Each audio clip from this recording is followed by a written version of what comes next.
Buenas tardes, mi nombre es Amílcar Meneses, soy investigador del Departamento de Computación. Mi área principal de trabajo es precisamente la parte de High Performance Computing, que incluye la parte de computación paralela, y también, bueno, trabajo en la parte de computación científica. Eh, el día de hoy vamos a presentar un taller introductorio básico de introducción a la computación paralela.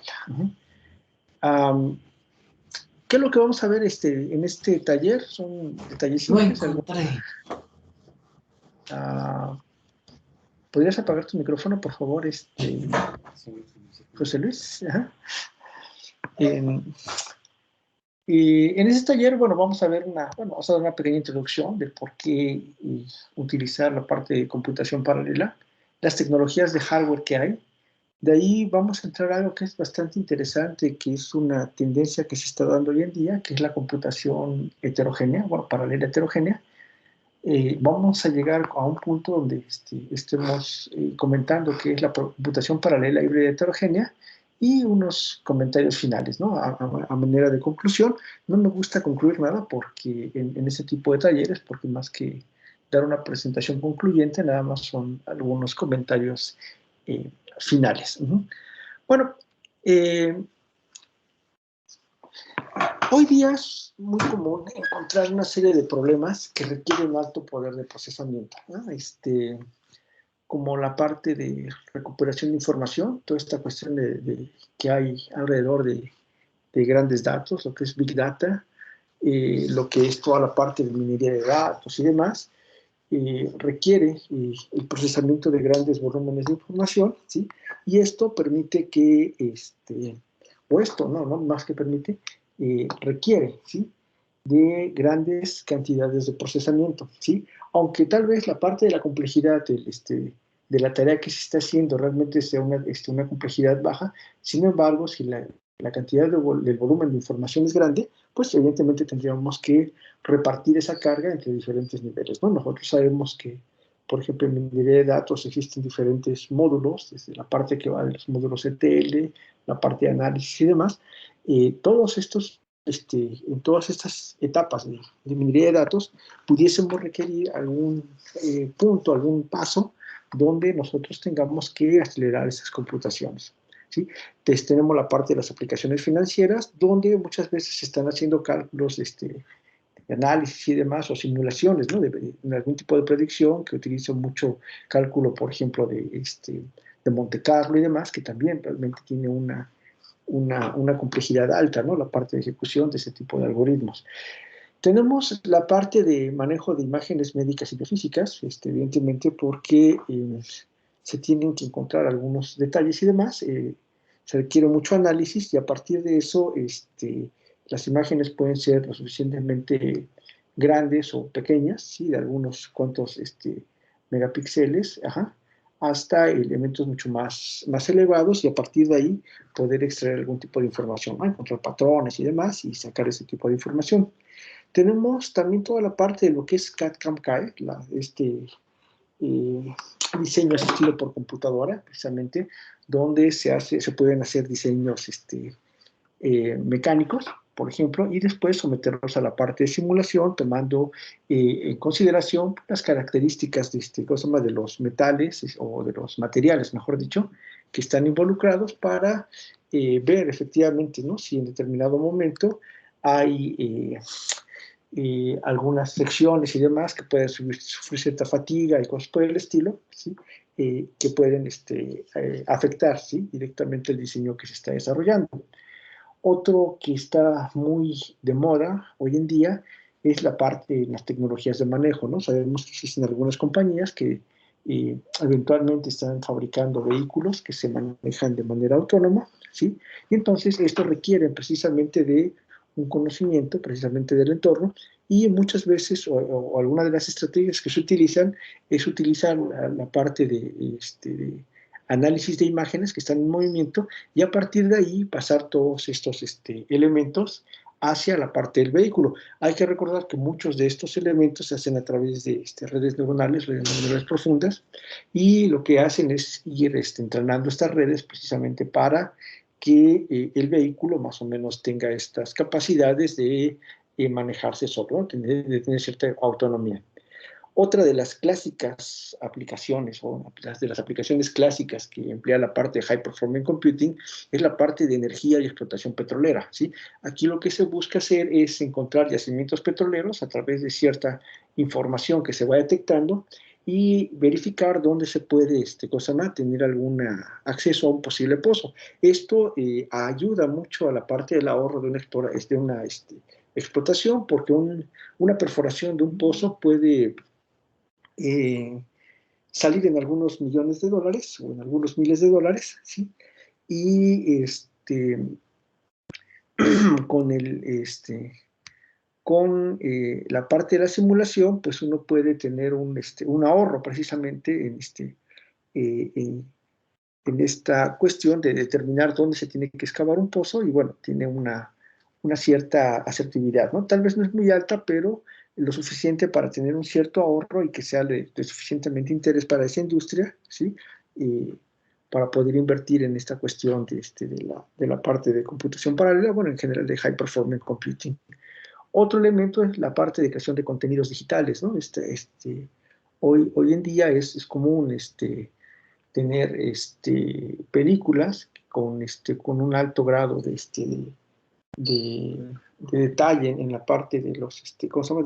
La parte animada o de los efectos especiales, y esto también requiere de grandes poderes de procesamiento. O sea, tan solo pensar que, por ejemplo, estas películas de Transformers o cosas por el estilo, que llevan algunos minutos, bueno, por cada frame, ¿no? Pueden estar calculándose cada frame en 70 minutos o 50 minutos, ¿sí?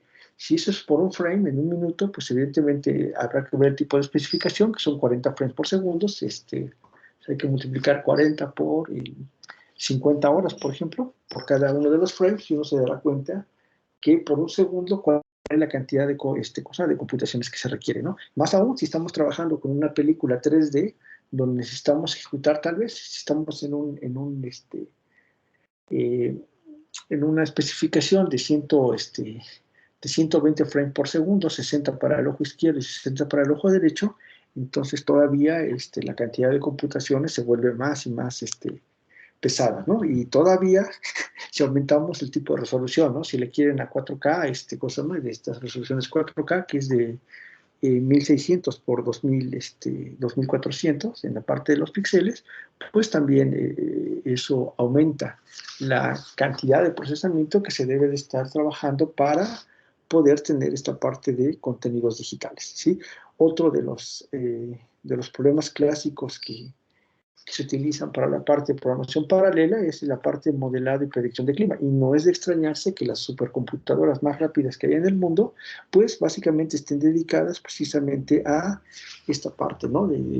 Cosa más de simulación, o tratar de predecir cuál va a ser el clima, ¿no? Entonces es otra de las tareas principales que se está utilizando. Evidentemente la parte de videojuegos es otra de las industrias, otra de las áreas donde se utiliza mucho la parte de computación paralela, ¿sí? Y finalmente la parte de los vehículos no tripulados, ¿no? Y aquí se cuentan a los carros, submarinos, drones y demás que se requieren precisamente para la parte de su control, ¿no? Entonces, son un conjunto de tareas que están aisladas y que requieren, ¿sí? Cosa más para la ejecución de sus algoritmos, ¿sí? Para la cantidad de los datos que están procesando, que se efectúen de una manera rápida, con cierta calidad, para poder ser útiles, ¿no? Además de esto, en los últimos años ha habido un boom creciente en la parte de computación paralela, en la parte de HPC y demás, precisamente por este famoso triángulo que hay, ¿no? Actualmente se está utilizando mucho de la parte de Big Data o para los grandes datos. Se están empleando técnicas de inteligencia artificial precisamente para poder encontrar, obtener información, generar cierto tipo de modelos, etcétera, ¿sí? A partir de los datos que se están generando.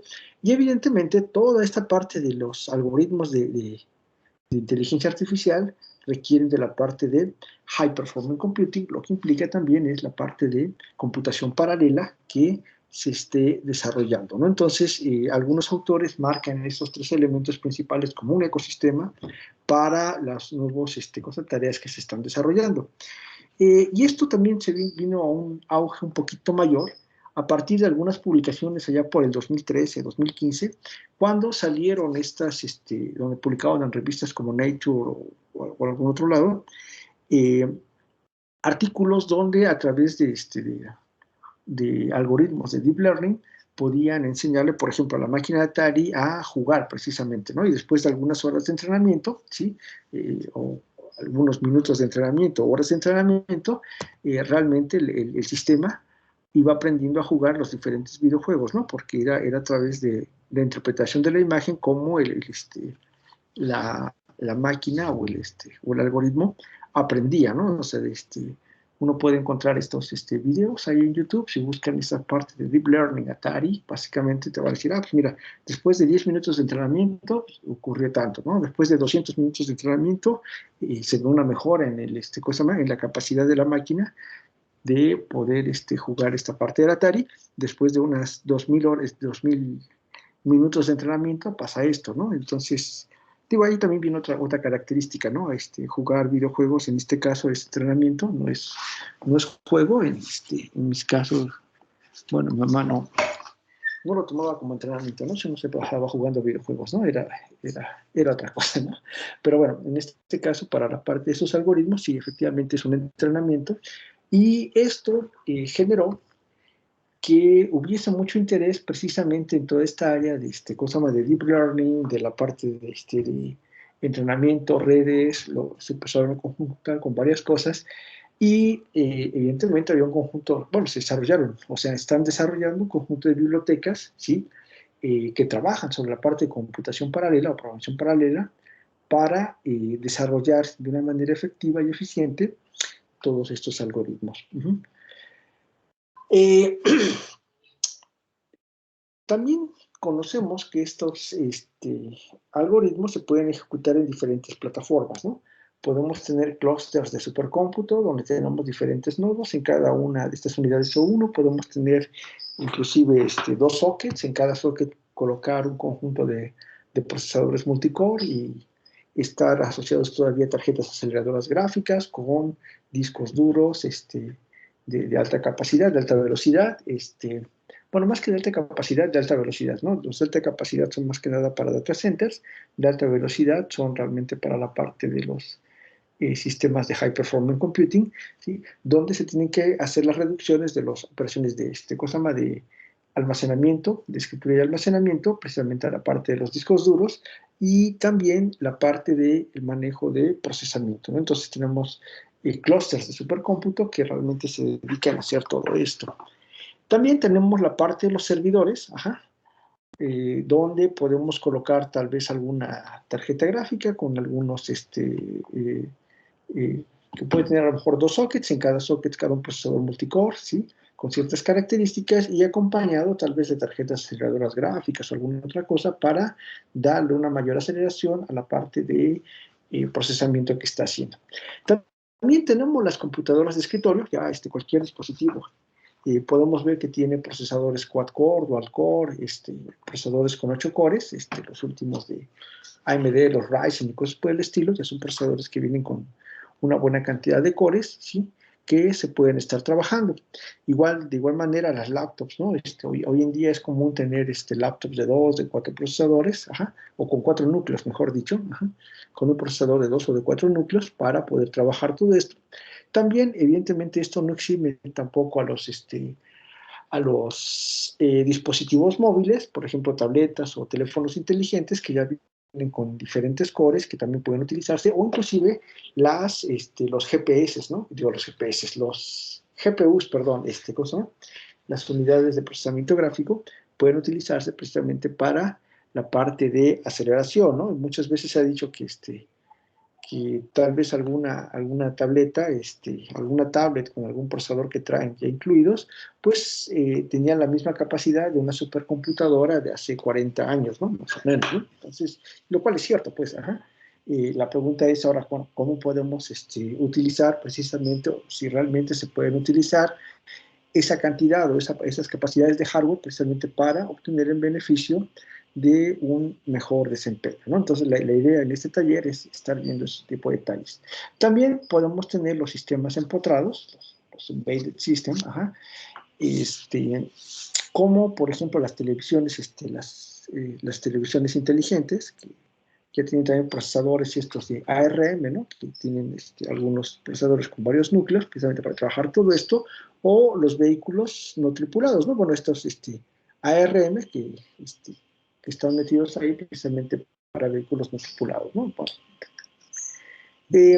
Si yo quiero acelerar las computaciones, bueno, evidentemente tenemos dos formas de hacer el aceleramiento de computaciones, ¿sí? Una forma es aumentando los ciclos de reloj, ¿sí? Y eso se traduce en manejar frecuencias altas de reloj, o la otra es una ejecución en paralelo, ¿no? ¿Por qué, la mayor cantidad de frecuencias altas? Nosotros sabemos que si vamos a ejecutar instrucciones, a mayor instrucciones ejecutemos en un lapso de tiempo, entonces va a ser más rápido, ¿no? Por ejemplo, si ejecuto 10 instrucciones por segundo, bueno, eso puede ser una cierta velocidad, pero si tengo un procesador que me va a ejecutar 1000 instrucciones por segundo, pues evidentemente el segundo procesador va a ser mucho más rápido que el primero, ¿no? Entonces, el ejecutar la mayor cantidad de instrucciones por segundo, eso es lo que va a permitir que una máquina sea más rápida que otra, ¿no? Entonces, ¿eso cómo se hace? Bueno, las instrucciones van sincronizadas precisamente con la parte del reloj, ¿no? Entonces, hay una asociación directa entre a mayores frecuencias, ¿sí? Mayor cantidad de instrucciones que nosotros vamos a estar ejecutando, ¿no? Esto es similar, ¿no? A lo que hacían en la antigüedad cuando iban en barco, ¿no? Y tenían la persona que tocaba el tambor, ¿sí? Cuando quería que la nave fuera más rápida, pues aumentaban la frecuencia, ¿no? De golpes de tambor, precisamente para que todos los remeros aumentaran precisamente la cantidad, ¿no? O aumentaran la parte de la velocidad, ¿no? Entonces, ahí hay una asociación directa, ¿no? Con la parte de la frecuencia y la cantidad de instrucciones que se ejecute. Y esta, por mucho tiempo, fue la principal salida, precisamente para hacer procesadores cada vez más rápidos, ¿sí?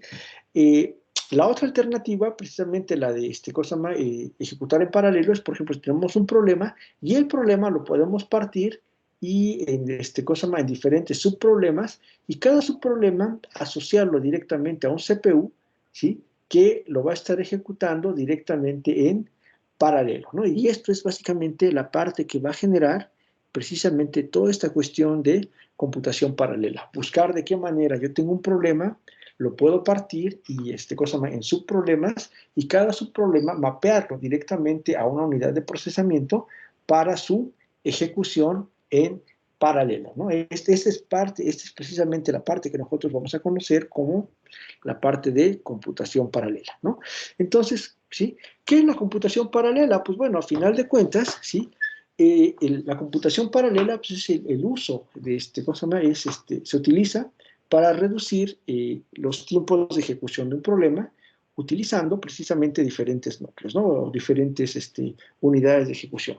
Si nosotros tenemos una computadora que tiene todas estas características y aparte tiene un conjunto de software que nos ayuden precisamente a utilizar todos estos elementos en paralelo, pues evidentemente se puede ejecutar o podemos tener algún beneficio en la parte de ejecución paralela, ¿no? Si alguien por ahí en el público que está ahí es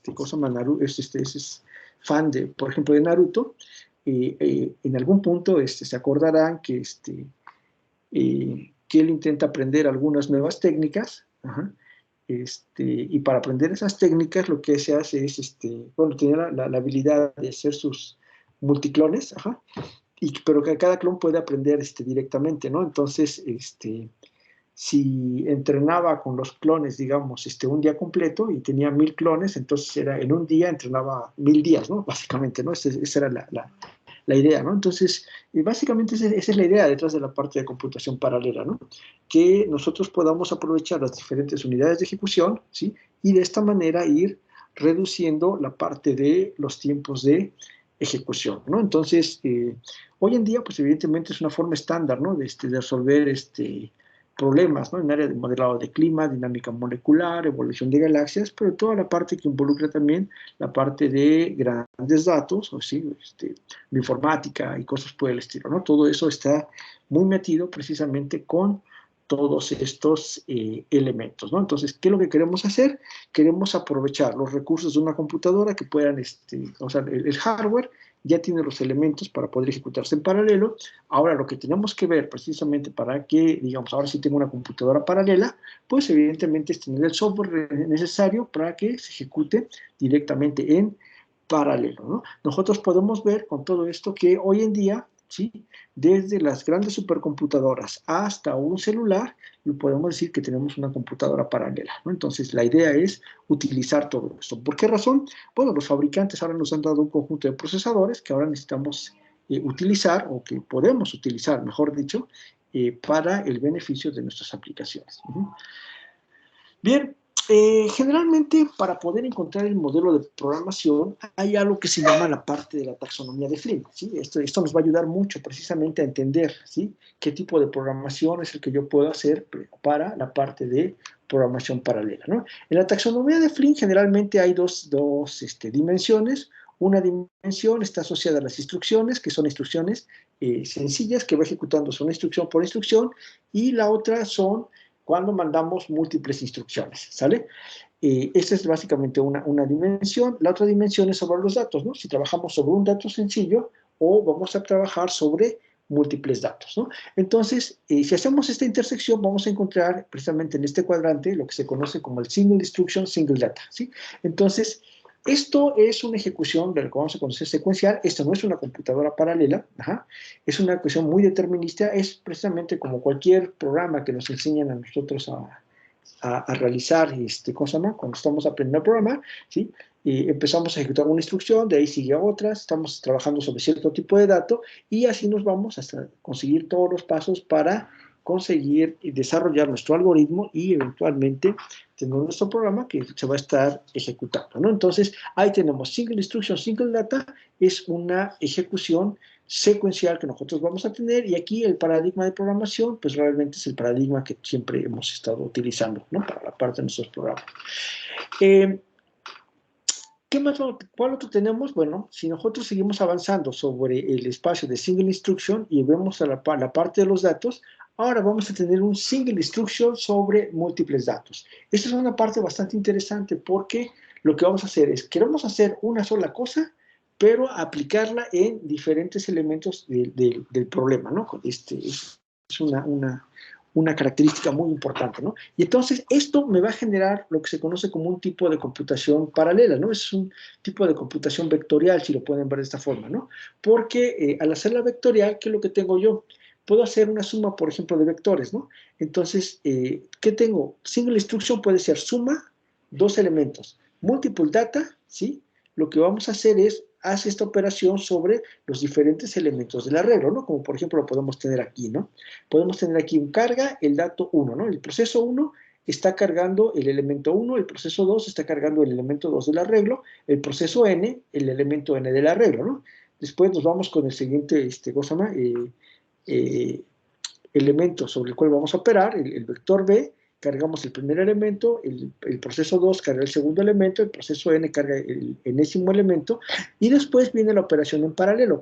Todos estos elementos van a ejecutar la misma operación en esa cantidad de tiempo, ¿no? Recuerden, esas instrucciones están asociadas a un reloj, ¿no? Entonces, por ese ciclo de reloj, por esas cantidades de pulsos de reloj, vamos a ejecutar esta misma cantidad de instrucciones, pero se van a estar ejecutando sobre diferentes datos del arreglo, ¿no? Entonces, por ejemplo, si yo tengo que hacer una suma de 10, de dos vectores de 10 elementos, ¿sí?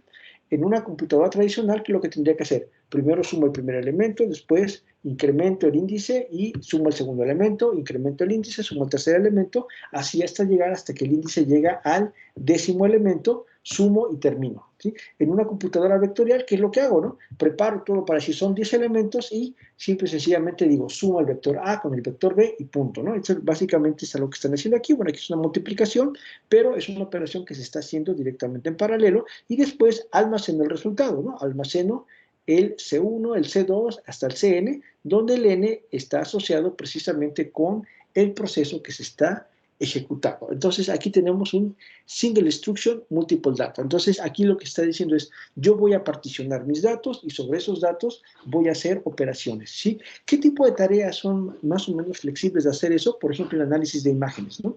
Entonces, aquí lo que se hace es que cada píxel de la imagen se cuenta como un solo elemento y cada proceso va a estar trabajando sobre un píxel de esa imagen, ¿no? Y esto haría que en un determinado tiempo corto, pues, la cantidad de unidades de procesamiento trabajen sobre esa imagen, ¿no? Entonces, eso es algo bastante adecuado.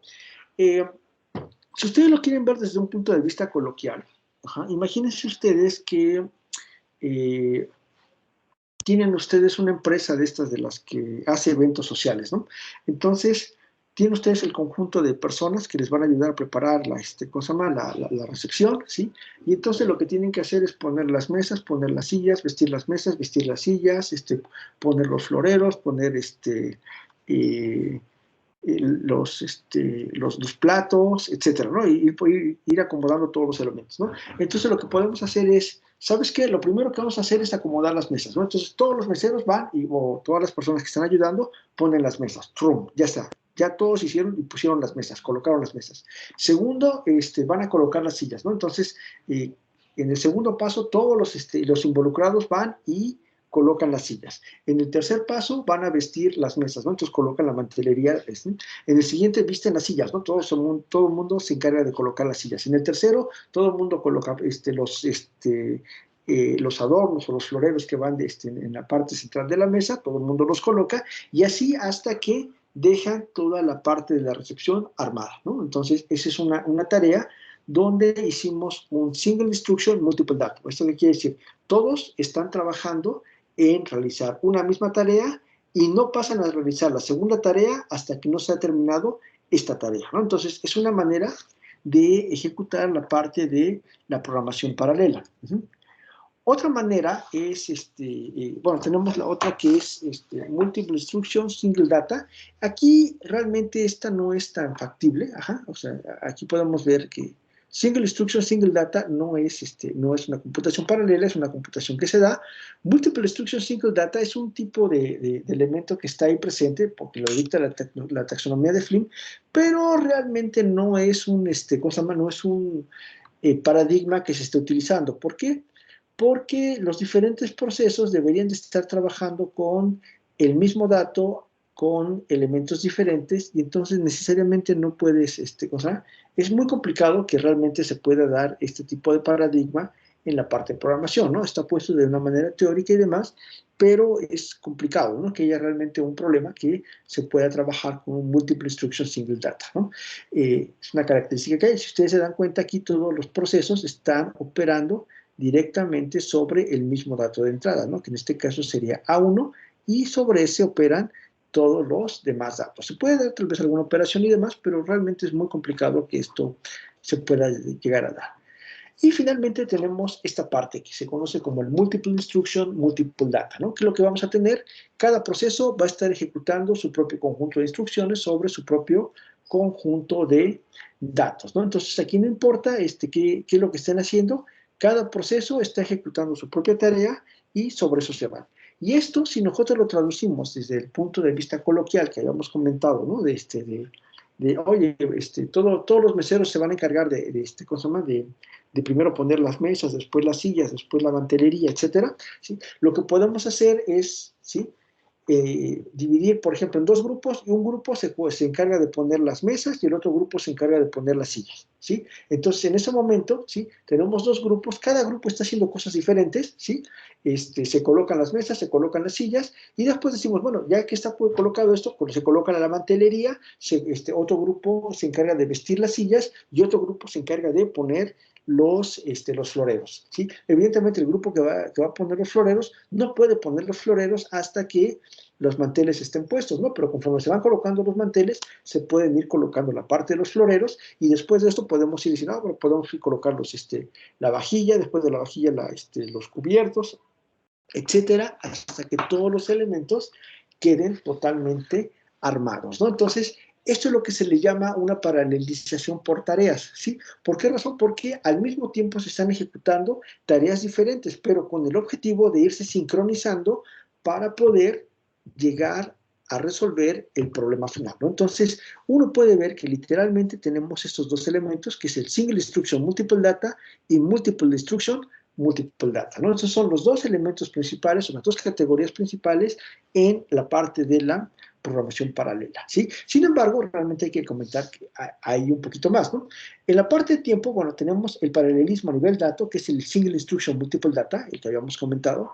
Tenemos un paralelismo a nivel de instrucción, que es esta parte de acá, que es el Thread Level Parallels, ajá, a nivel thread, que es el Multiple Instruction, Multiple Data. Ajá, son estos dos que vienen ya en la taxonomía de Flynn, ajá, debidamente dados. Sin embargo, también podemos reconocer que hay otro tipo cosa más, de procesamiento, que es la parte del pipeline, ¿no? Cosa más, o pues, como procesamiento en línea, ¿no? Que es similar a cómo se construye, por ejemplo, esto fue inventado inclusive por Henry Ford, ¿sí? Cuando venía en su línea de ensamble precisamente para los vehículos, ¿no? En un paso a un vehículo se le colocaban las llantas. En el siguiente paso, bueno, el primer paso se colocaba el chasis, ¿no? En el segundo las llantas, ¿no? En el tercero se colocaba alguna otra parte del vehículo, los asientos, qué sé yo, o se montaba el motor, en otros los asientos, después se iba colocando diferentes elementos, y así en cada fase, en cada parte de tiempo, se iba construyendo, ¿sí? Al mismo tiempo, diferentes partes, ¿no? De tal manera que en un tiempo se estuviesen atendiendo, por ejemplo, 2 o 3 elementos diferentes, ¿sí? Que estén trabajando, ¿no? Y esto puede llevarse a cabo a nivel de instrucciones o a nivel tarea, ¿no? Dependiendo de la granularidad que nosotros vayamos a tener. Y finalmente vamos a tener esta parte de aquí que se conoce como el paralelismo a nivel de instrucción, ¿no? En la jerga de los operadores modernos le llaman la ejecución de la ejecución fuera de orden, ¿no? ¿Qué quiere decir con esto? Que nosotros podemos tener un flujo de instrucciones y de ahí tanto el compilador como el mismo procesador, el compilador, lo que nosotros sabemos es que tenemos un lenguaje de alto nivel y lo pasa a un conjunto de lenguaje, de instrucciones de máquina. Pero el compilador va a tratar dependiendo de los niveles de optimización que tenga, de poner las instrucciones de tal manera que el procesador, a la hora de irlas tomando, de irlas leyendo, decir, voy a ejecutar la instrucción 1, después la 2, la 3, la 4, verificar si dos instrucciones subsecuentes se pueden ejecutar al mismo tiempo. ¿Por qué razón? Porque nosotros sabemos que algunos procesadores tienen, por ejemplo, 2 ALUs incluidas, ¿no? en su parte de sus núcleos, ¿no? Entonces, estas instrucciones se pueden ir ejecutando al mismo tiempo, ¿sí? Dentro de estos elementos, ¿no? Claro, entonces, lo que se está tratando de hacer es ejecutar precisamente las instrucciones fuera de orden, y esto genera que el mismo procesador ejecute 2 instrucciones al mismo tiempo en paralelo, y de esta manera vaya aumentando la ejecución de sus datos, ¿no? Esto, ¿cómo se ve? Si nosotros lo vemos en términos llanos, déjenme presentarles aquí una pequeña tablita, ¿sí? Esta tablita es una tablita que sí tiene de tiempos, pues, de ejecución, ¿sí? Y muchas veces se tienen los tiempos de ejecución de elementos, de programas, ajá. Y estos son los tiempos de ejecución de una multiplicación de matrices, ¿sale? Una multiplicación de matrices cuadradas, ¿sí? Y aquí vemos que, por ejemplo, está la matriz 500, de 500 por 500, 600, 700, 800, y estos son los tiempos de ejecución que estuvo marcando, ¿sí? Nosotros, a la hora de compilar el programa, ¿sí? Le dimos menos O0 o menos O1, menos O2 o menos O3, ¿no? A la hora de compilar el programa, ¿no? ¿Esto qué quiere decir? Que nosotros en determinado momento hicimos algo así. Ajá.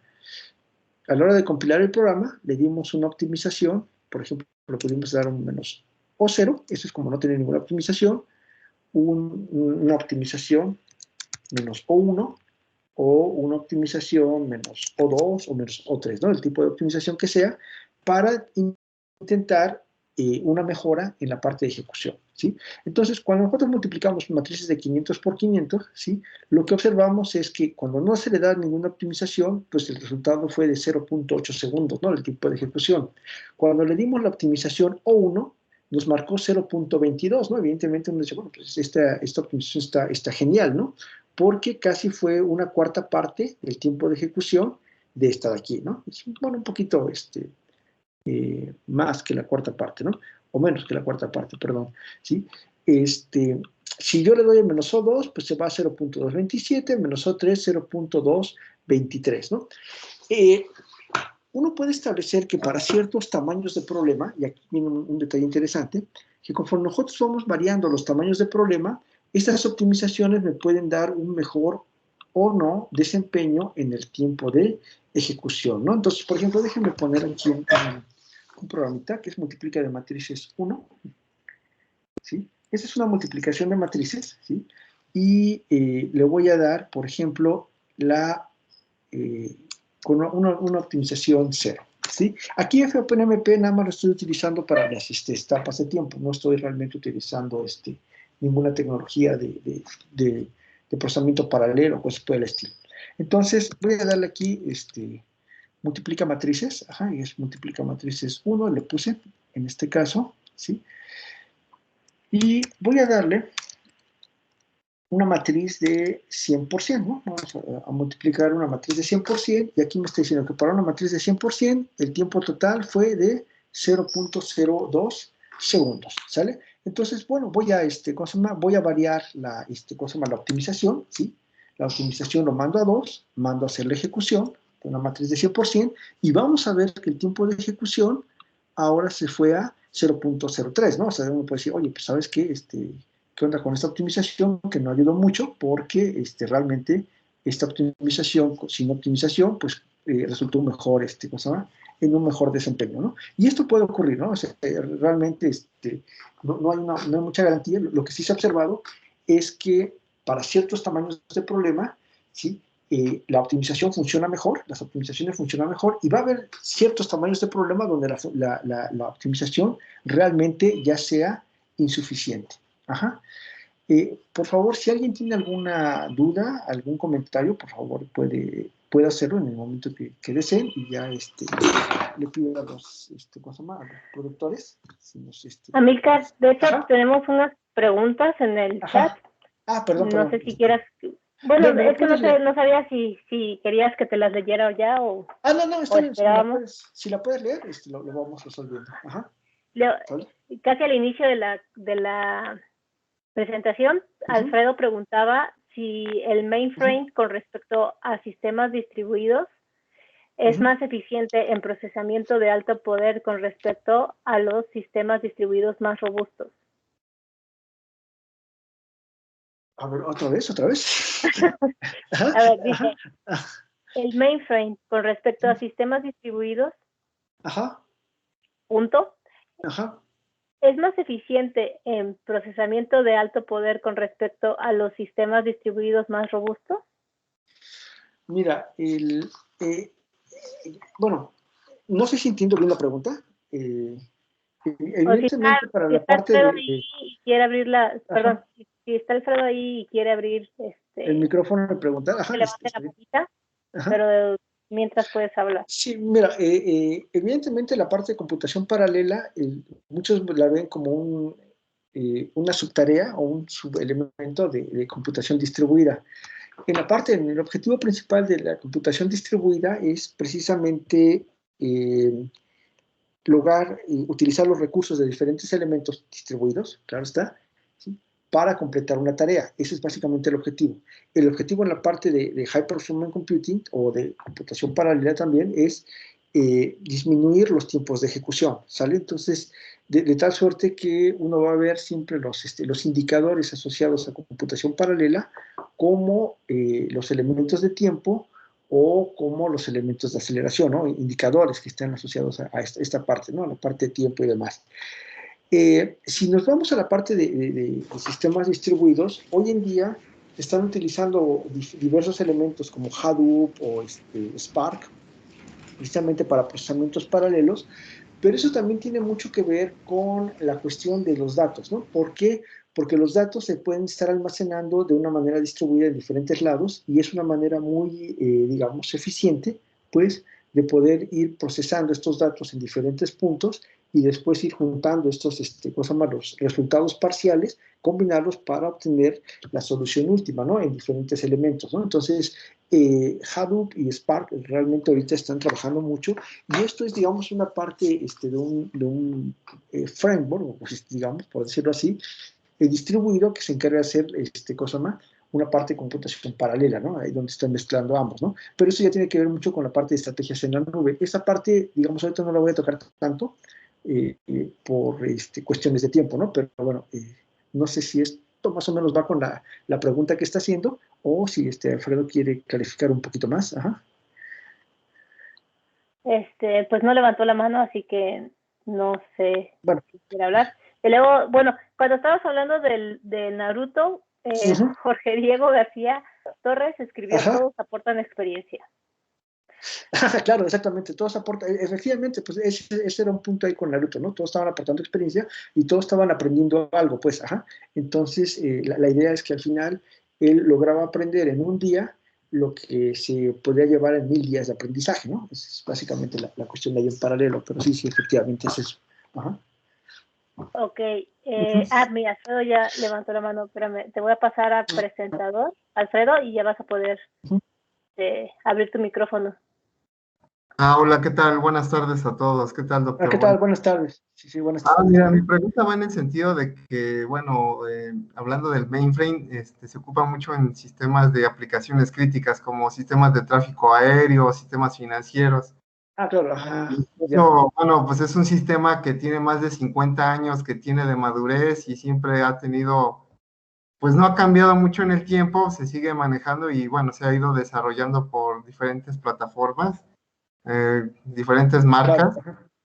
Y bueno, pues esa es la duda que, por ejemplo, hablando ya de este tipo de aplicaciones de misión crítica que no pueden fallar ni un segundo porque se pierde dinero, o implicaría la muerte de alguien, pues es cuando me surge la duda de que pues los sistemas distribuidos, incluso los más robustos que pudieran ser sobre Unix o Linux, no importa la nube o la tecnología, pues todavía no llegan a la eficiencia que tienen los mainframe. No, claro, bueno, y eso es un buen punto que estás tocando, ¿no? Sí, para cierto tipo de aplicaciones críticas, ya cuando tienes algo altamente probable y demás que te va a dar cierto tipo de respuesta, es adecuado. Muchas veces también lo que se hace es que estos nuevos elementos, estas nuevas tecnologías, son para algunos casos que tal vez no están contemplados directamente en esta parte de la parte de los mainframe, ¿no? O sea, por ejemplo, hay toda una línea, ¿no? Que se llama también computación aproximada directamente para los sistemas de tiempo real, precisamente para obtener las mejores aproximaciones en un tiempo límite, ¿no? Pues precisamente de la parte de tareas, pero lo que comentas es totalmente cierto, ¿no? O sea, cuando ya se tienen las altamente cosas más trabajado, cierto tipo de cosas, sí, difícilmente va a haber un cambio hacia otro tipo de tecnologías. Yo creo que a veces no tanto es la madurez, sino también el grado de confianza y el grado de prueba que se tiene sobre las nuevas tecnologías, ¿no? Donde evidentemente difícilmente vas a poner, por ejemplo, vidas, en un elemento de prueba, ¿no? Tal vez, ¿no? Pero sí, es correcto lo que usted comenta, ¿sí? Gracias, doctor. Bueno, hay otra pregunta. Bueno, de hecho, son dos preguntas. La primera es de Francisco López Orozco y dice: ¿qué tan grande debe de ser el problema a resolver para optar por cómputo paralelo con respecto a un sistema distribuido?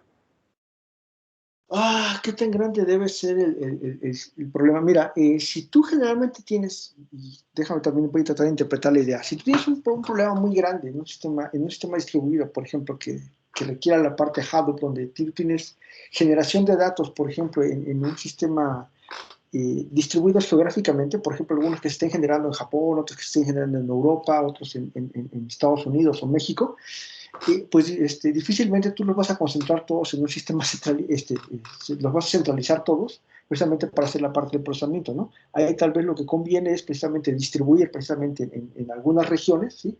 Donde se haga el preprocesamiento y después nada más los resultados, que realmente estos resultados ya es esa transferencia pues, de esa información hacia un lugar donde centre toda esta información sea más pequeña, entonces en ese sentido conviene mucho. O sea, a veces, sí, como comentas, conviene mucho el tamaño de los datos, pero también viene mucho con respecto a de dónde se están generando esos datos y qué tan rápido los quiere estar procesando, ¿no? Si es en tiempo real o no es en tiempo real.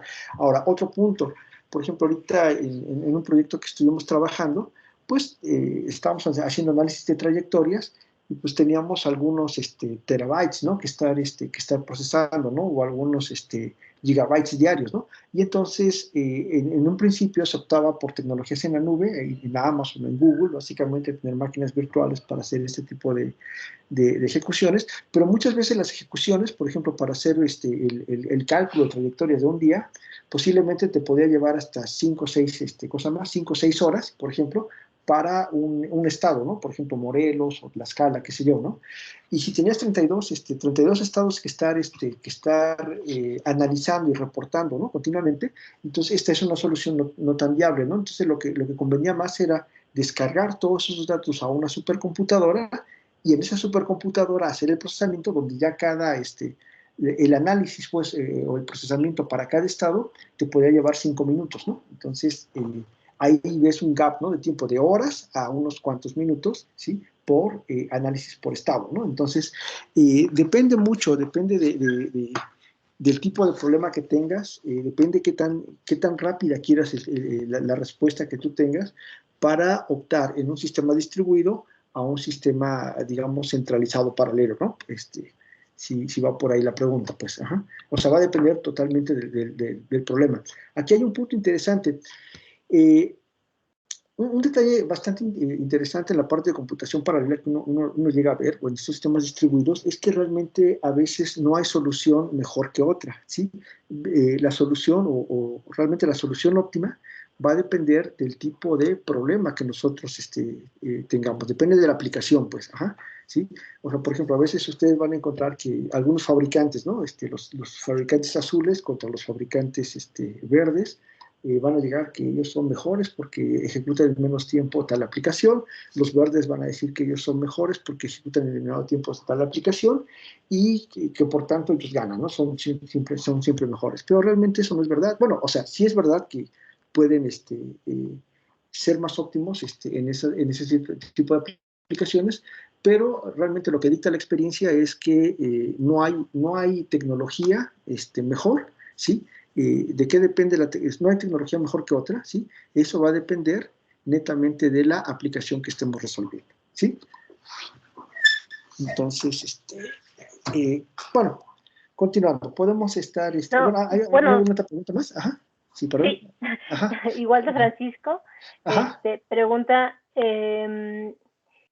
bueno, está un poco más referida a la estrategia que se puede seguir cuando la solución de un problema no es paralelizable, entre paréntesis, Bueno, altamente secuencial, sí. por tener mucha dependencia de datos. No, o sea, cuando el problema es no paralelizable, pues punto, no es paralelizable y se tiene que, ¿cosa más? Que se tiene que manejar de una manera secuencial, inclusive ahí distaría mucho saber si realmente un sistema distribuido te puede ayudar a toda esa parte, ¿no? Sí, o sea, claro, vamos a depender totalmente de que el problema pueda ser paralelizable, no hay esta dependencia funcional de datos entre los elementos que estén, ¿sí? Y se pueda resolver, ¿no? Porque sí, es correcto, pues, el comentario de Francisco, ¿no? No todos los problemas son paralelizables, totalmente de acuerdo. ¿Sale? Ok, tenemos a Axel que quiere hacer una pregunta, ¿puedes abrir tu micrófono?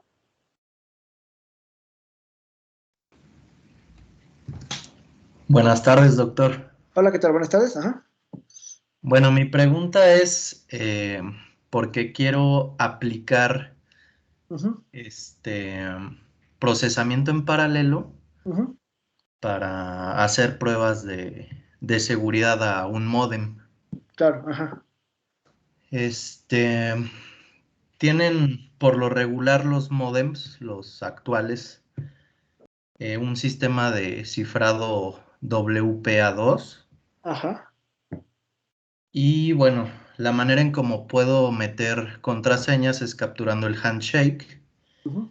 Y bueno, puedo empezar a correr un diccionario, ¿no?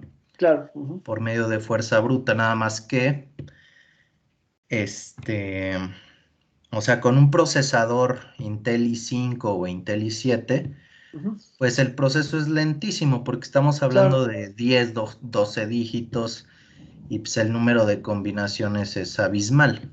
claro, claro. Ajá. Entiendo. Entonces, Ajá.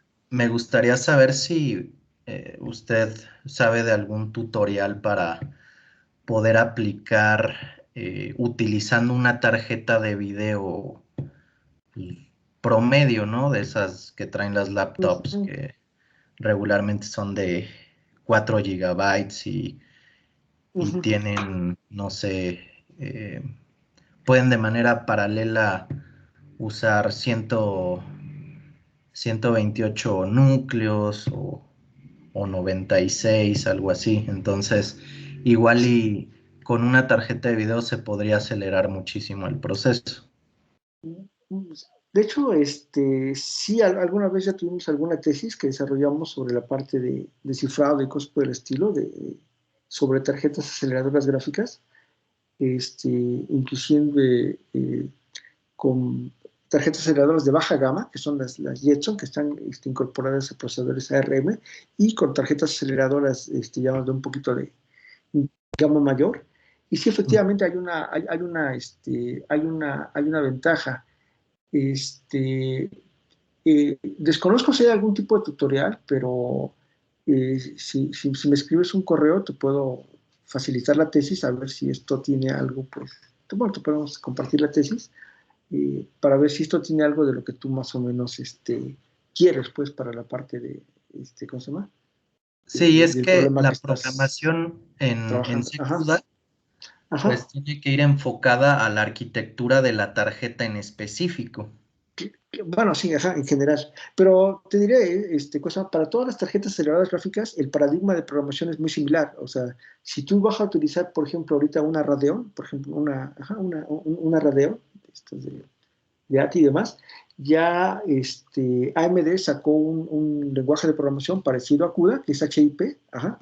Si tú lo revisas, la sintaxis es totalmente similar, porque la programación que viene sobre las tarjetas aceleradoras gráficas viene de un proyecto se llamaba Brook GPU, desarrollado en la Universidad de Stanford. Aquí es donde se desarrolla toda la parte del paradigma, y a partir de ahí sale CUDA, empiezan a sacar la parte de OpenCL, y de ahí, eventualmente, en 2019, es cuando empiezan a sacar la parte de HIP, por parte de ¿cómo se llama? De AMD. Lo que sí, la recomendación sería es que si te vas a enfocar a una tarjeta aceleradora gráfica, procures trabajar ya sea con CUDA o con HIP, no tanto con OpenCL, ¿sí? Porque OpenCL, el objetivo principal de OpenCL es, como el nombre lo indica, el Open Common Language, está más enfocado precisamente a que tu código corra en un dispositivo, pero no que corra de la manera más óptima, ¿sí? Y esto tiene mucho que ver precisamente con lo que se conoce como la granularidad del problema. Si tú vas a ejecutar código, por ejemplo, en un multicore, y el hilo va a ejecutar el código en el multicore, te conviene más que sea grano grueso. ¿Por qué? Porque los hilos del multicore están trabajándose o están controlados por el sistema operativo.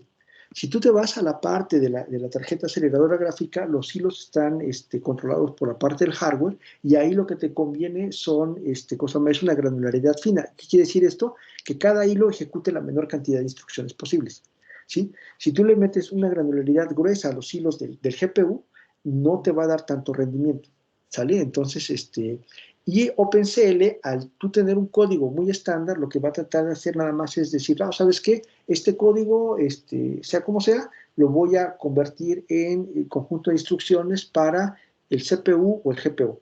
No importa si en el GPU va a ser grano grueso o grano fino, y lo mismo va a pasar en el CPU. No importa si es grano fino, entonces eso puede generar que te salga más caro el caldo que las albóndigas, como dicen coloquialmente por ahí, ¿no? Entonces, sí, la recomendación sería más que utilizar la parte de CUDA o la parte de HIP, dependiendo del tipo de tecnología que estés trabajando.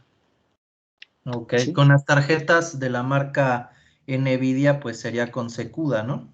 Sí, que sería con CUDA, exactamente, efectivamente, ¿sí? Que básicamente ahí te vas a encontrar más, una mayor cantidad de bibliotecas y demás, porque con la parte de NVIDIA, pues están desde el 2009, ¿no? Ya generando un montón de información sobre algoritmos, programas, bibliotecas y demás que están ahí metidas, y HIP es reciente, ¿no? Entonces, tal vez no puedas encontrar tanto soporte ahí como en la parte de NVIDIA, ¿no? Ok, y en la tesis que mencionó, ¿con qué tarjeta de video trabajan? ¿Con qué marca? ¿Con qué tarjeta? Se trabajaron con NVIDIA, ¿cómo se llama? Con una 2070, con una 460 de GTX, o sea, son tarjetas relativamente viejitas, y con una Jetson TX2, no, TK2, TK2, con la TK2 de Jetson, ¿sale? Estaría súper bien tener acceso a esa tesis. Sí, me gustaría hacer algunas pruebas. Bueno, ahorita les paso mi correo electrónico y me escribes y te puedo mandar la tesis para que la consultes para ver si es de utilidad para ti, ¿sale? Me parece perfecto. Muchas gracias, Doc. Sí, está bien. Listo, Amílcar, puedes continuar. Continuamos. Bueno, entonces tenemos diferentes tipos o diferentes estrategias de hacer la parte de paralelización, y entonces podemos ver que esta parte de la paralelización a nivel de instrucción la podemos ir desarrollando precisamente conforme nosotros pongamos las banderas de compilación, ¿no? Entonces, ¿qué es lo que tenemos? Paralelismo por datos o paralelismo por función, ¿sí? Entonces, si yo quiero paralelizar algo, lo puedo hacer de manera implícita o de manera explícita, ¿no? De manera implícita el hardware lo va a hacer si detecta estas instrucciones que puede ejecutar con ejecución fuera de orden, ¿sí? Y con el compilador, evidentemente con algunas directivas del compilador se pueden estar generando este tipo de cosas, o la otra es de manera explícita, ¿no? Esta es la parte más común, ¿no? Donde podemos tener algún lenguaje de programación que me ayude precisamente a hacer esta programación paralela, ¿sí? Vamos a decir que tenemos un lenguaje de programación paralela siempre y cuando el lenguaje me permita expresar la concurrencia, ¿sí? De manera natural dentro del lenguaje, ¿no? Inclusive, por ejemplo, lenguajes como Java puede considerarse como un lenguaje paralelo porque expresa o permite expresar precisamente esta parte de concurrencia, ¿sí? De ahí lo que se ha buscado es que hay algunas extensiones al lenguaje de programación C precisamente para poner, ¿sí? Esta sintetización del lenguaje, y puede estar tanto la parte de CUDA, como comentaban ahorita, o la parte de OpenMP, ¿no? Que claro, también vienen de la parte de Fortran, ¿no? La parte de OpenMP, y CUDA también después se desarrolló con la parte de Fortran, ¿no? También podemos tener un conjunto de bibliotecas, y estas bibliotecas me pueden ayudar a manejar toda la parte de funciones de sincronización y demás, es como lo haría directamente la parte de MPI, ¿sí? Pero también pueden ser bibliotecas que estén optimizadas precisamente para trabajar directamente en paralelo, ¿no? Esa es otra característica que se puede tener, ¿no? Puedo tener una biblioteca que ya esté optimizada para hacer una paralelización y simple y sencillamente incluye estas funciones que ya sé que están paralelizadas y aprovechar esta parte, ¿no? ¿Sí? Hay un detalle interesante que es en la parte de la memoria, si es compartida, distribuida o híbrida, ¿no? La memoria compartida precisamente tiene que ver cuando todos los procesadores o todas las unidades de procesamiento pueden acceder a cada región de memoria, ¿no? Y aquí podemos tener lo que son las UMA o las NUMA, y esto va a depender de si todas, ¿sí? Son de tipo UMA, si todas acceden a la misma región de memoria, a la misma cantidad de ciclos de reloj, ¿sí? Si vamos a decir que es un tipo NUMA, si tenemos, digamos, la memoria está particionada, cosas por el estilo, y entonces tenemos que algunas regiones del CPU, para ciertas regiones de memoria, tienen que utilizar una mayor cantidad de ciclos de reloj para poder accesar a eso. Esto es importante porque el principal cuello de botella que se va a tener en la parte de computación paralela es el acceso a la memoria, ¿no? O sea, el acceso a la memoria es principalmente el cuello de botella, ¿no? Entonces, muchas veces todas las estrategias que se están desarrollando, ¿sí? Son precisamente para dar un mejor acceso a los datos, precisamente para que puedan ser ejecutados de forma paralela. ¿Qué más tenemos? Bueno, tenemos la parte de la memoria de la memoria distribuida, donde cada procesador tiene su memoria digamos, de manera local, están conectados a través de una red de interconexión, ¿sí?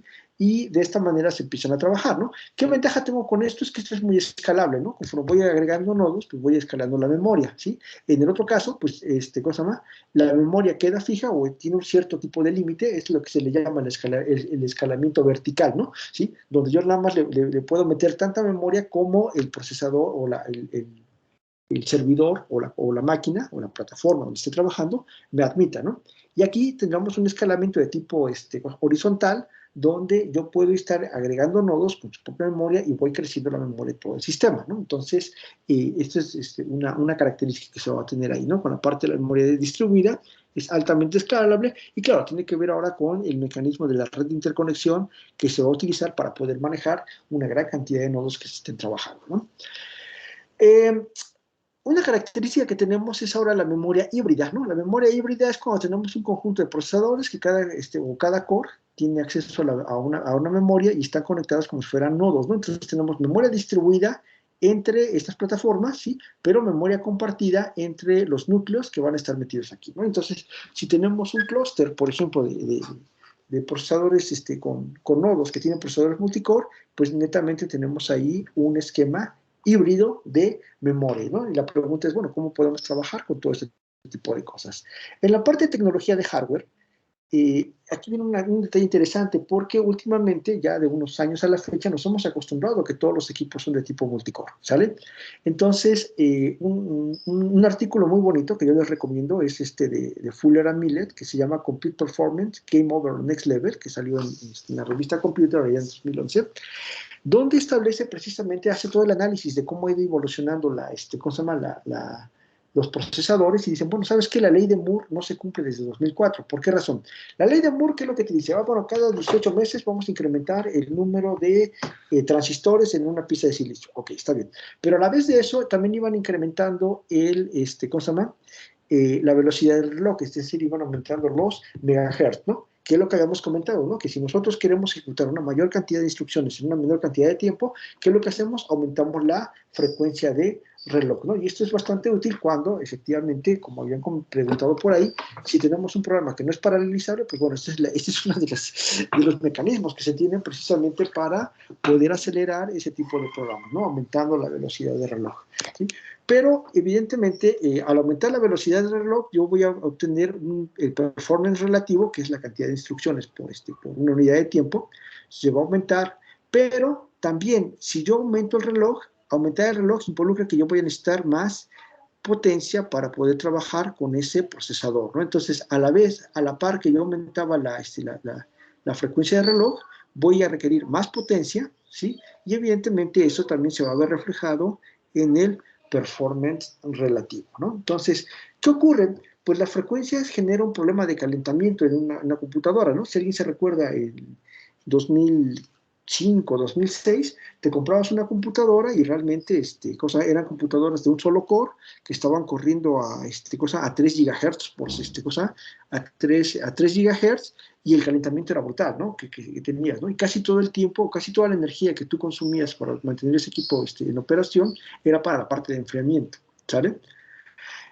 Entonces, ¿qué ocurre? ¿No? Entonces, la frecuencia genera problemas de calentamiento y consumo de energía, ¿no? Entonces, una opción que es optar por tecnologías multicore y many-core, ¿no? Entonces, uno puede ver que a partir de esa fecha empiezan a surgir estos procesadores de múltiples core. ¿Por qué razón? Esto viene así. Cuando se dio la presentación de los procesadores dual core de Intel, allá en el 2007, hicieron esta explicación, ¿no? Supongan que ustedes tienen un procesador, básicamente con una frecuencia base normalizada, a 1, y tienes el rendimiento y tienes la energía que va a estar utilizando, ¿no? Todo está normalizado. Si tú aumentas la frecuencia en un 20%, pues resulta ser que tu rendimiento se va al 13x, y el consumo de energía se va a un 73%, ¿no? Entonces, ¿por qué razón? Dijimos que a mayores energías, tú vas a utilizar más energía para enfriar el sistema, ¿no? Entonces, 73x y demás va a estar dado precisamente a la parte de enfriamiento, ¿no? Entonces, aquí parece ser que aumentar frecuencia ya no es la solución. Entonces, si no podemos ir para adelante, ¿qué tenemos que hacer? Es irnos para atrás, ¿no? ¿Qué es lo que dicen? Si yo reduzco la frecuencia, entonces mi rendimiento baja a un 87x, ¿sí? y la cantidad de energía, pues casi se va a la mitad, 0.51, ¿no? ¿Qué ocurre? Pues bueno, pongo dos de estos, y entonces por la misma energía, con dos núcleos, casi obtengo el 74X o 73X que yo desearía obtener, ¿sí? Al aumentar, cosa más, o al hacer un tipo de evolución, ¿no? Entonces, eso es básicamente la explicación que daba Intel precisamente de por qué meter mejor más cantidad de cores, porque esto te podía ayudar a hacer la parte del ahorro de energía. Y en principio sonaba bonito, pero a la hora de hacer las experimentaciones, pues ya no resultó tan bonito como decía la parte teórica, ¿no? Y ahorita vamos a ver esta parte. Si nosotros metemos hacemos esto mismo, hicimos la prueba en un procesador ARM, y resultó ser que aquí los que consumían menor energía eran los procesadores secuenciales, ¿no? O sea, el proceso secuencial, con un solo core trabajando, te consumía menos energía que que cuando tú trabajabas con con dos hilos o con dos cores, se consumía más energía.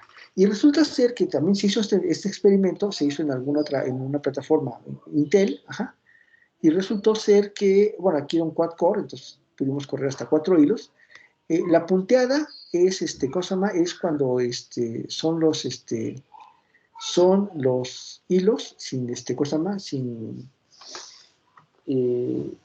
bueno, son los hilos sin cambio de frecuencia, pero bueno, viene otra parte más. Aquí el punto está que para un solo hilo, ¿sí? Con un solo hilo uno puede ver que hay más consumo de energía, y a mayor cantidad de hilos que yo estoy utilizando, se consume menos energía, caso contrario que ocurre con el AMD, ¿no? Entonces, ¿qué está pasando ahí?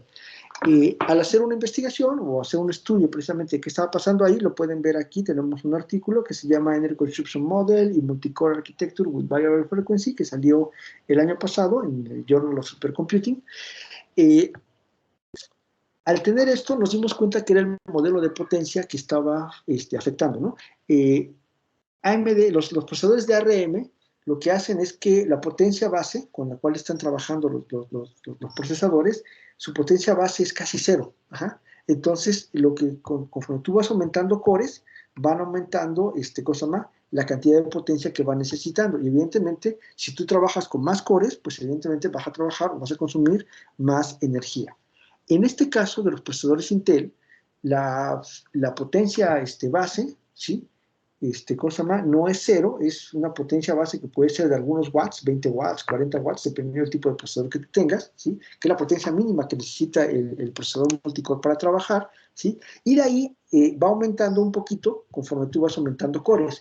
Pero esa potencia base, si ustedes se dan cuenta, al repartirse el trabajo entre más hilos, pues esa potencia base es mejor aprovechada, ¿no? Mientras más hilos tenga yo, esa potencia base, digamos, lo que se consume de energía en esa potencia, ¿sí? Se distribuye en la ejecución de los diferentes hilos. Y es por eso que van a existir procesadores donde tú sí notes un ahorro de energía en la parte de ejecución de programas paralelos, y va a haber procesadores multicore donde tú no vas a ver este ahorro de energía. ¿Por qué? ¿De qué va a depender? De la potencia base, ¿no? Si el procesador casi no utiliza potencia para para operar, una potencia mínima, entonces tú vas a obtener que efectivamente, si tú le metes programas paralelos, realmente tú no vas a ver ningún ahorro de energía, ¿sí? Ese es el gran truco aquí, ¿no? Que hay que tomar en consideración, ¿sí?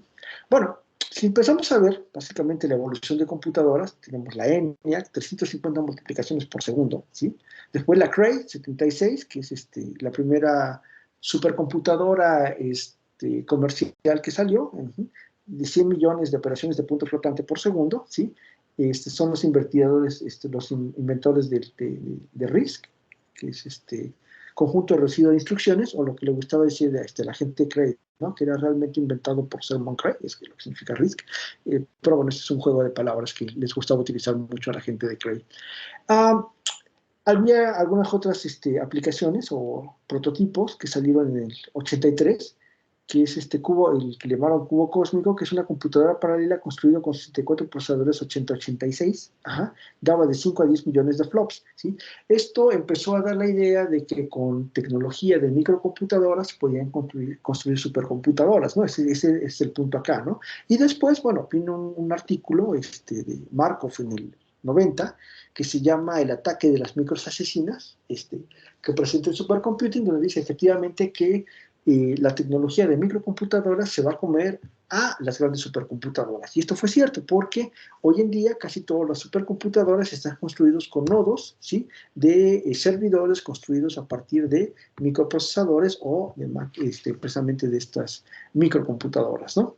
¿Sí? Se puede ver la evolución de lo que era la parte de los clústeres a partir del proyecto Beowulf, que salió, es el primer clúster que sale con un proyecto de la NASA, y se puede ver que a partir de cierto determinado tiempo en la lista del top 500 empiezan a dominar, ¿sí?, en las 500 computadoras más rápidas las arquitecturas o las supercomputadoras de tipo clústeres, que evidentemente estos tienen tecnología de micro, ¿no? Entonces ahí se puede ver que efectivamente este ataque de las micros asesinas pues realmente predecía toda esta parte, ¿no?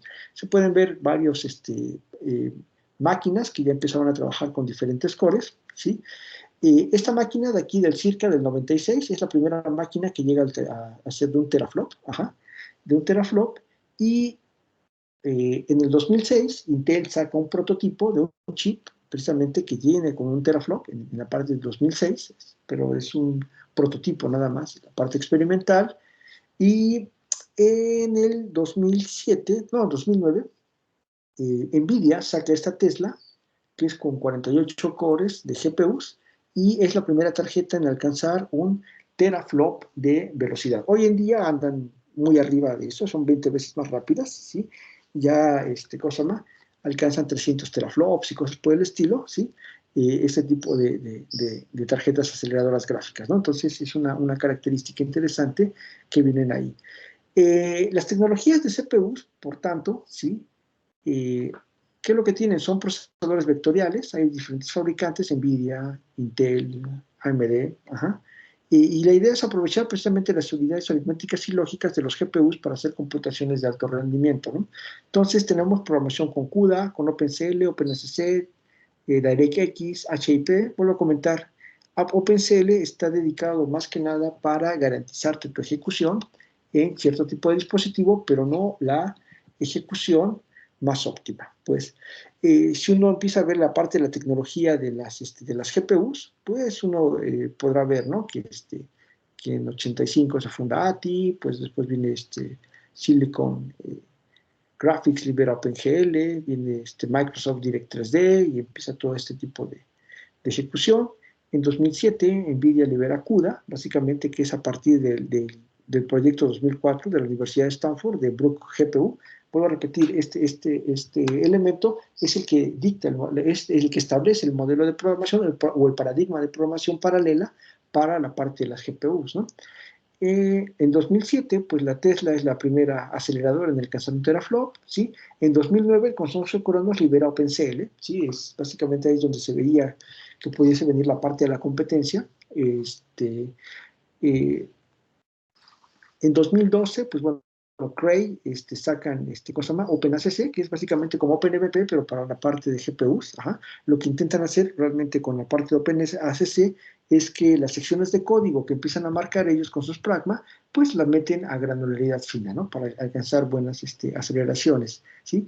2014, 2015 se publican esos artículos de cosa más, donde se utiliza la parte de Deep Learning, y aquí es donde se populariza mucho la parte del uso de los GPUs, ¿no? Y en 2020 o 2019, AMD libera HIP, ¿no?, que es un runtime de API para programar GPUs de NVIDIA, ¿no? Es básicamente los mismos conceptos que trabaja CUDA, los mismos conceptos que trabaja Brook GPU, básicamente para hacer la parte de ejecución, ¿no? Entonces, si alguien sabe CUDA, realmente pasarse directamente a la parte de HIP, la curva de aprendizaje es realmente sencilla. ¿Sale? El operador vectorial, ¿qué es lo que hace, no? Entonces se hace una operación sobre un conjunto de vectores, ¿no? Los operandos son realmente vectores, y entonces en la misma cantidad de ciclos de reloj se ejecutan operaciones sobre n elementos, ¿no? Esa es la parte principal donde se están trabajando, ¿no? Acá, sí, cosa más que lo que tenemos la parte del CPU, básicamente se va contra la parte del GPU, pues, la parte de los elementos, y qué es lo que te dice, ¿no? En el GPU tú tienes una mayor cantidad de chips asociados, o cosa más en porcentaje, asociados para la parte de las computaciones, y eso es cierto.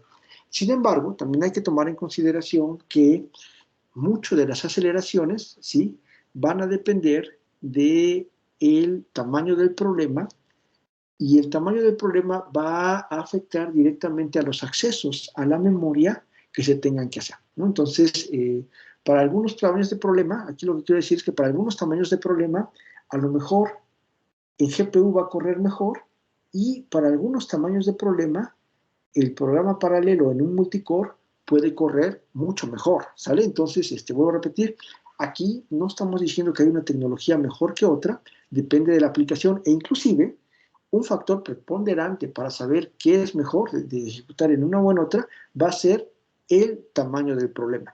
Claro está que en algunos GPUs podemos encontrar unas aceleraciones de hasta 2000X o 4000X, ¿sí? Mientras en la parte de un multicore, pues a lo más podemos encontrar una aceleración de 64X, ¿no? Pero va a haber tamaños de problema donde el GPU, pues precisamente no va a poder llegar a estas aceleraciones, ¿no? O sea, estas aceleraciones se llegan cuando realmente los tamaños de problema son determinadamente robustos, bueno, grandes, mejor dicho, ¿sí? Para que no sean tan alcanzables en esta parte. O la otra puede ser que el mismo tamaño del problema haga que el rendimiento por los accesos a la parte de la memoria de la tarjeta de video realmente eso lo alente y sea más eficiente trabajar en un multicore, ¿no? Entonces, hay muchos elementos que están en juego para determinar qué realmente es una ejecución más eficiente, ¿no? Y uno de los indicadores principales para poder determinar la ejecución más eficiente es realmente el tamaño del problema. Entonces, cuando comentaban, oye, ¿cuál es el tamaño del problema para saber si es un sistema distribuido, un sistema centralizado y demás? Pues realmente esa es una pregunta abierta para muchos problemas, ¿no? Hay que hacer siempre un análisis porque inclusive puede cambiar de plataforma a plataforma, que para alguna plataforma, para un tamaño de problema, se ejecuta mejor en un GPU que en un CPU en alguna otra, ¿no? Entonces, eso sí, puede haber algún tipo de elementos, ¿no? En el ARCIB, en el 2019, tienen este artículo que se llama Summarizing CPU and GPU Design Trends Product Data, ajá, y pueden ver más o menos cómo está en la parte de teraflops con respecto a la parte de los GPUs, ¿sí? Se puede ver que los GPUs están dominando la parte de los teraflops, ¿sí?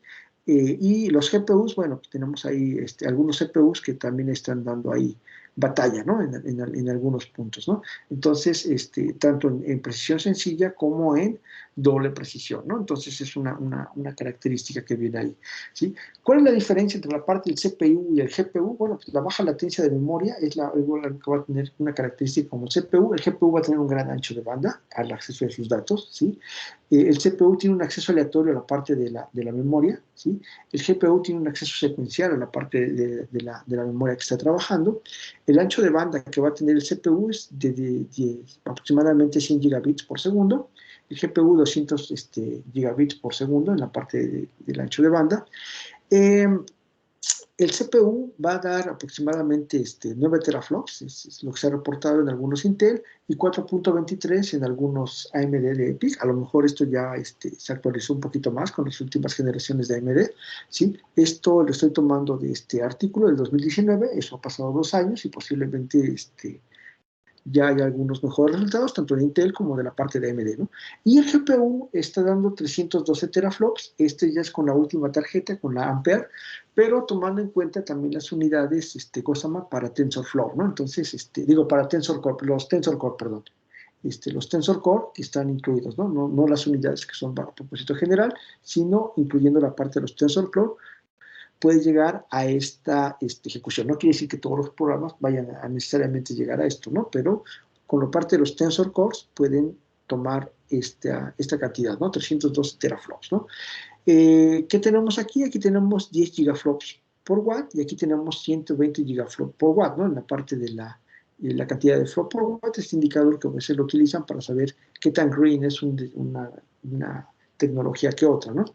Este es un procesador escalar, este es un procesador vectorial, evidentemente el CPU es un modelo de programación altamente conocido y el GPU es un modelo de programación, ya no digamos un poco conocido, es poco conocido, ya hay más gente que realmente se ha metido y ha tomado algún beneficio precisamente de la programación con la parte de los GPUs, ¿sí? Aquí comentábamos, generalmente casi toda la parte de la memoria, tenemos, para programar con la parte del GPU, tenemos un conjunto de cores, básicamente, que van a estar, bueno, perdón, de este lado son los multicores, perdón, tenemos la memoria principal, están conectadas a través del PCI Express, y después tenemos la parte de la memoria, y los GPU cores están agrupados en diferentes elementos. Esto antes era muy propio de las arquitecturas de NVIDIA, pero después se vio que, por ejemplo, en NVIDIA, tienen esta agrupación de los cores que le llaman los streaming multiprocessors. En AMD también tienen esta agrupación, ¿sí? Esta agrupación. En Intel también tienen esta agrupación, si se dan cuenta, es un System on Chip, básicamente donde tiene incluidos los cores internos en el procesador de Intel, ¿sí? Entonces, básicamente podemos ver que la parte de los GPUs lo que van a tener es siempre esta distribución, ¿no? Tenemos los cores y están agrupados precisamente en algún elemento con algún caché que después se va a estar repartiendo entre los demás elementos, ¿no? Entonces, sí, era cierto lo que comentaban por ahí en alguna pregunta, donde decían, oye, es que si es una programación en el GPU, es muy dedicada de la arquitectura, cierto, pero casi toda la arquitectura está asociada en esta forma, ¿no? Entonces, ya sea Intel, ya sea AMD, ya sea NVIDIA, casi toda la arquitectura está asociada donde se agrupan los cores, tienen algún caché, ¿cómo se llama? Tienen algún caché local, un L1 caché, que es el caché para todos los GPU cores, después tienen un nivel L2 de caché y después viene la parte de la memoria principal, bueno, o la memoria de video, ¿no? ¿Qué lenguajes de programación tenemos? Bueno, Proctlus, Stanford, OpenCL, CUDA, Direct Compute, OpenACC, HIP en la parte de AMD. Esto es para la parte de GPUs. Evidentemente, para la parte de CPUs, pues tenemos OpenMP, tenemos inclusive ya implementaciones para lenguajes específicos, ¿no? Por la parte R o Python ya tiene sus propios módulos para hacer la parte de paralelización, ¿no? Entonces, que también pueden utilizarse precisamente para acelerar programas, ¿no? Y esa es una parte que comentaban también o preguntaban hace rato, ¿no? Tenemos el conjunto de problemas, ¿sí? Tenemos los problemas que son computables, es decir, los que tienen algún tipo de solución algorítmicas. De ese conjunto de problemas computables tenemos los problemas paralelizables, ¿no? Que son realmente los que nos interesa trabajar con la parte de computación paralela, ¿no? Si el problema es computable pero no es paralelizable, pues tal vez no tenga mucho solución, puedes meter a la parte de la parte paralelizable, tal vez se tengan que buscar algún otro tipo de algoritmos, que realmente sí pueda ser paralelizable, y de ahí de esos problemas paralelizables, si es de single process multiple data, lo puedes hacer directamente en el GPU, ¿sí? ¿Sí? ¿Por qué razón? Vuelvo a repetir, tenemos también la paralización por tareas. Si tú encuentras que tienes un problema que es paralizar por tareas y demás, pues necesariamente puedes decir, bueno, esto lo puedo hacer directamente en el CPU, ¿no?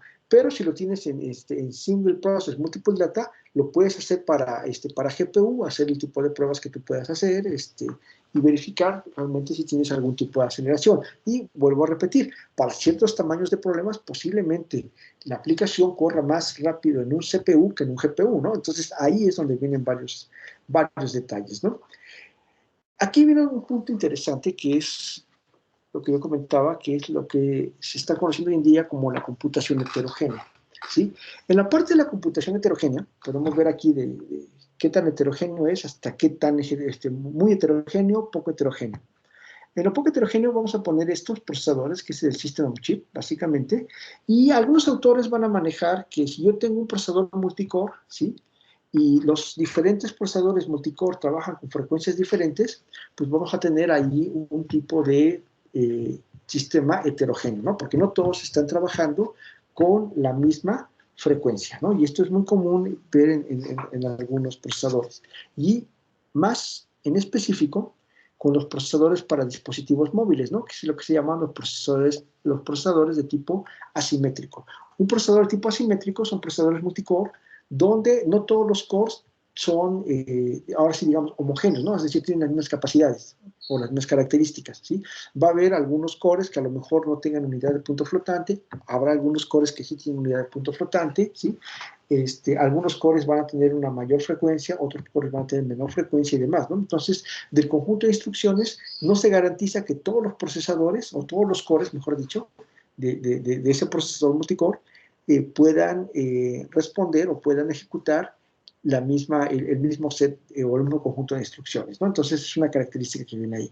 Otra característica es el vector array, por ejemplo, el AVX de Intel o ¿sí? O el Altimex, que en su momento tuvo el procesador G4, ¿no? Del PowerPC, ¿no? Son coprocesadores vectoriales que vienen incluidos, y esto también está metido en el chip y se puede trabajar, ¿no? Como esto trabaja con otro conjunto de instrucciones del core principal, o de los cores principales, entonces decimos que este es un procesador, ¿sí? También que es de tipo heterogéneo. No es un elemento, es un coprocesador heterogéneo que está metido en este elemento, y aquí se puede meter un elemento de programación paralela, ¿no? Directamente single instruction, multiple data, ¿no? Los procesadores asimétricos son muy comunes de utilizar en los dispositivos móviles, precisamente porque en el dispositivo móvil lo que tratan de hacer es ahorrar mucha energía, y entonces para algún cierto tipo de trabajos pueden delegar la tarea precisamente a un procesador que se ejecute en frecuencias menores o no utilice tanta energía. Entonces, es una característica que viene por ahí, ¿sí? Después tenemos los módulos de FPGA, bastante interesantes, y aquí se ponen en el límite, ¿no? Porque hay procesadores que están, procesadores de System on Chip que tienen incluidos un módulo como el ARM, el Cortex, el M11, que tiene incluido un módulo de FPGA para que ustedes ahí puedan definir o programar algún tipo de función directamente a la parte de FPGA. Eso va a ayudar mucho a la parte del rendimiento de las tareas que estén trabajando, ¿sí? Y la otra, pues, es tener un módulo FPGA colocado hacia afuera, ¿no? También, por ejemplo, hay algunos fabricantes donde colocan los módulos FPGA en tarjetas o en, o en módulos que se conectan con un memory stick, precisamente al USB. Tú los puedes programar y a partir de ahí que tú tienes otro elemento extra, otro dispositivo conectado a tu sistema, ¿no? Entonces, esto también forma la parte de un sistema heterogéneo. O también podemos tener las tarjetas aceleradoras vectoriales, ¿no? Que son básicamente los GPUs y Xeon Phi.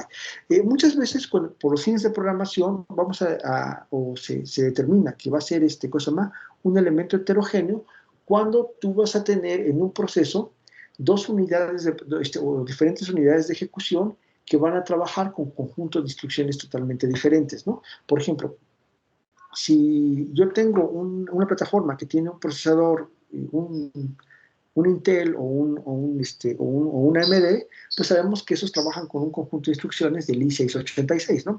¿Sí? Y el conjunto de GPUs, por ejemplo, si es NVIDIA, pues ahí va a trabajar con con el PTX, ¿no? Que es el conjunto de instrucciones asociado precisamente a la parte de GPUs, ¿no? Entonces, los programas ejecutables, pues tienen que tener un conjunto, van a tener una región de funciones con instrucciones al 686 y un conjunto de funciones que se denominan kernels, básicamente con instrucciones que van directamente hacia el GPU. Evidentemente esto ya nos arroja algún otro tipo de elementos, ¿no? Porque imagínense que ustedes tienen un programa paralelo que lo pueden paralelizar en GPU y CPU, ¿no? Entonces, por ejemplo, vamos a suponer que tenemos una inversa de la matriz. La inversa de la matriz, una manera de sacarla es hacer una factorización de LU, una triangular inferior con una triangular superior, ¿sí? Y después lo que tú haces es decir, bueno, yo quiero encontrar una matriz A tal que multiplicada por X sea igual a 1, ¿no? Entonces, yo sé que esta parte de aquí, el X, que sí conozco, lo puedo factorizar como un LU, entonces tengo LU multiplicado por A, entonces yo puedo tomar esta parte de aquí y esto es igual a 1. Ajá. Entonces yo puedo decir, ¿sabes qué? Tengo UA es igual a un Y, ¿sí? Conozco cosa. Entonces, a partir de este elemento, ¿sí? Puedo encontrar el Y, o sea, el L multiplicado por un elemento, por una matriz que me dé exactamente igual a 1. Si L es una triangular inferior, es una sustitución para adelante, ¿sí? Y con eso logro encontrar la matriz Y. Entonces, si conozco A y esta es una triangular superior, con una sustitución para atrás puedo encontrar la matriz A. ¿Sí? Y de esta manera yo ya tengo que el L por Y es igual a 1, ajá, y entonces de esta manera yo puedo encontrar directamente la matriz inversa, ¿no? Entonces, ¿qué tareas tengo? Hacer la factorización LU, hacer el LY igual a 1 y después hacer el UA igual a Y, donde finalmente encuentro la parte de A. Son 3 tareas diferentes y esas 3 tareas, cada una de esas tareas puede ser paralelizable. Entonces podemos tener entornos donde, digamos, mi entorno puede ser un CPU con un GPU, puede ser un CPU con 2 GPUs, un CPU con 3 GPUs, un CPU con 4 GPUs, o 2 CPUs, o sea, de esas tarjetas madres que tienen dos sockets, y en cada uno pongo CPUs con GPUs, ¿no? Y entonces también incrementando el número de GPUs, puedo tener diferentes entornos, ¿sí? Y yo puedo encontrar, a lo mejor, o sea, al hacer un análisis, que dependiendo del entorno, pues yo puedo encontrar que, ¿sabes qué? Para este entorno, la mejor ejecución para un cierto tamaño de problema resultó ser que es mejor el CPU con el GPU para esta tarea, ¿no? Y entonces, pero al incrementar, cosa más, si yo cambio de plataforma, pues a lo mejor lo que mejor se logra es, aquí es a CPU, el color gris indica que se ejecuta mejor esa tarea en la parte del CPU. El color en verde es que se ejecuta mejor en un GPU, ¿no? Entonces, dependiendo del tipo de combinación que nosotros tengamos, podemos encontrar que la tarea, precisamente la primera tarea, que es la factorización del LU, se puede lograr mejor en un GPU o en un GPU para un N determinado, para un tamaño N de problema, ¿sí? Y para algún otro, pues a lo mejor, cosa más, para la segunda tarea, pues a lo mejor esta es la distribución que tenemos, y para la tercera tarea, esta es la distribución que tenemos. Entonces, yo lo que podía inferir es que, digamos, si yo tengo una plataforma de CPU con 2 GPUs, entonces la primera tarea, que es la factorización, la hago en el GPU. La segunda tarea en el GPU y la tercera tarea en el GPU, directamente GPU.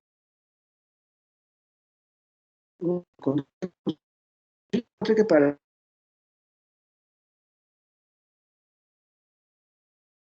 la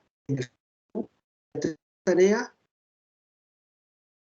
es decir, que nosotros vamos a tener una granularidad sobre tareas que se van a ejecutar en paralelo, y la idea ahora es ver de qué manera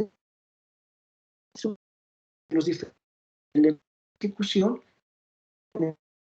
para lograr Amilcar, ¿me escuchas? Porque bien, este tipo de comportamiento va a depender del tamaño del problema. Sí, perdón. Ajá, sí, pero es que el último minuto se ha cortado un montón. No sé. Perdón. No se escuchó casi nada. Bueno, voy a repetir entonces, ¿sale?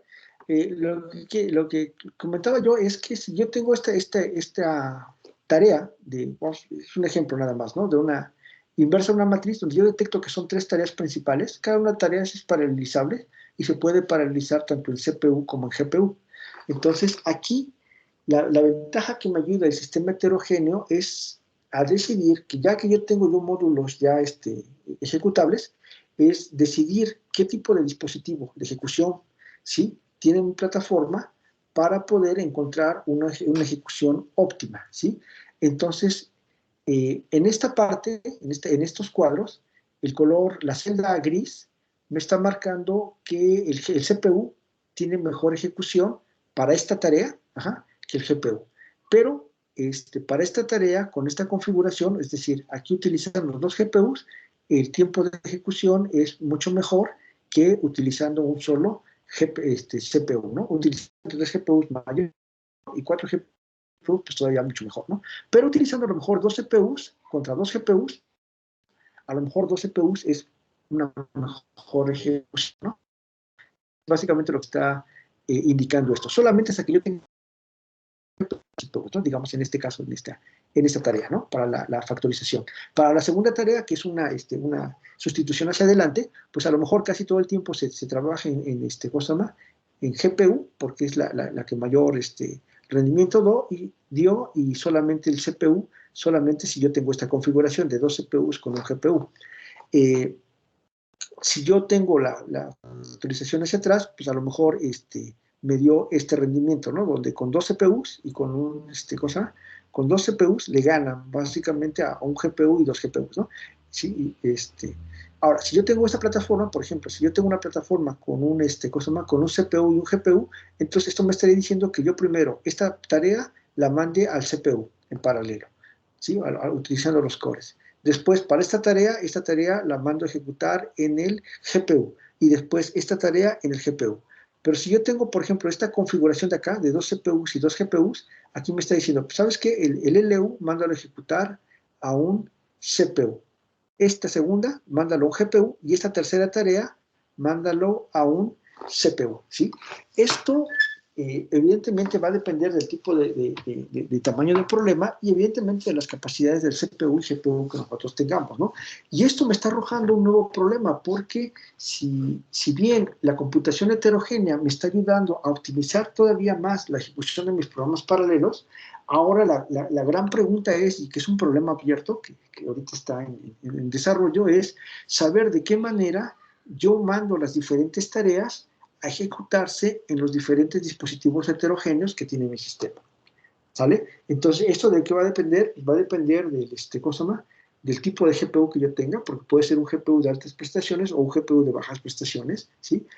Puede ser que mi CPU también sea un Core i3, por ejemplo, a lo mejor no tiene mucho sentido, ¿ah? O a lo mejor es un Xeon Gold, ¿no? Por ejemplo, o un EPIC, ¿no? De última generación, ¿no? Y posiblemente eso dé mucho mejor rendimiento, ¿no? Entonces, va a depender tanto del hardware como del tamaño del problema, ¿no? Entonces, no hay una solución única para esto, y evidentemente esto tiene que resolverse en tiempo de ejecución, que se tienen que meter aquí calendarizadores o algún tipo de predictor para saber si en qué momento, y si yo tengo un problema paralelo, en qué momento lo puedo estar mandando directamente hacia los elementos heterogéneos, ¿no? Entonces, eso es uno de los retos que hay hoy en día, precisamente, en lo que es la parte de la computación heterogénea. ¿Sale? Bueno.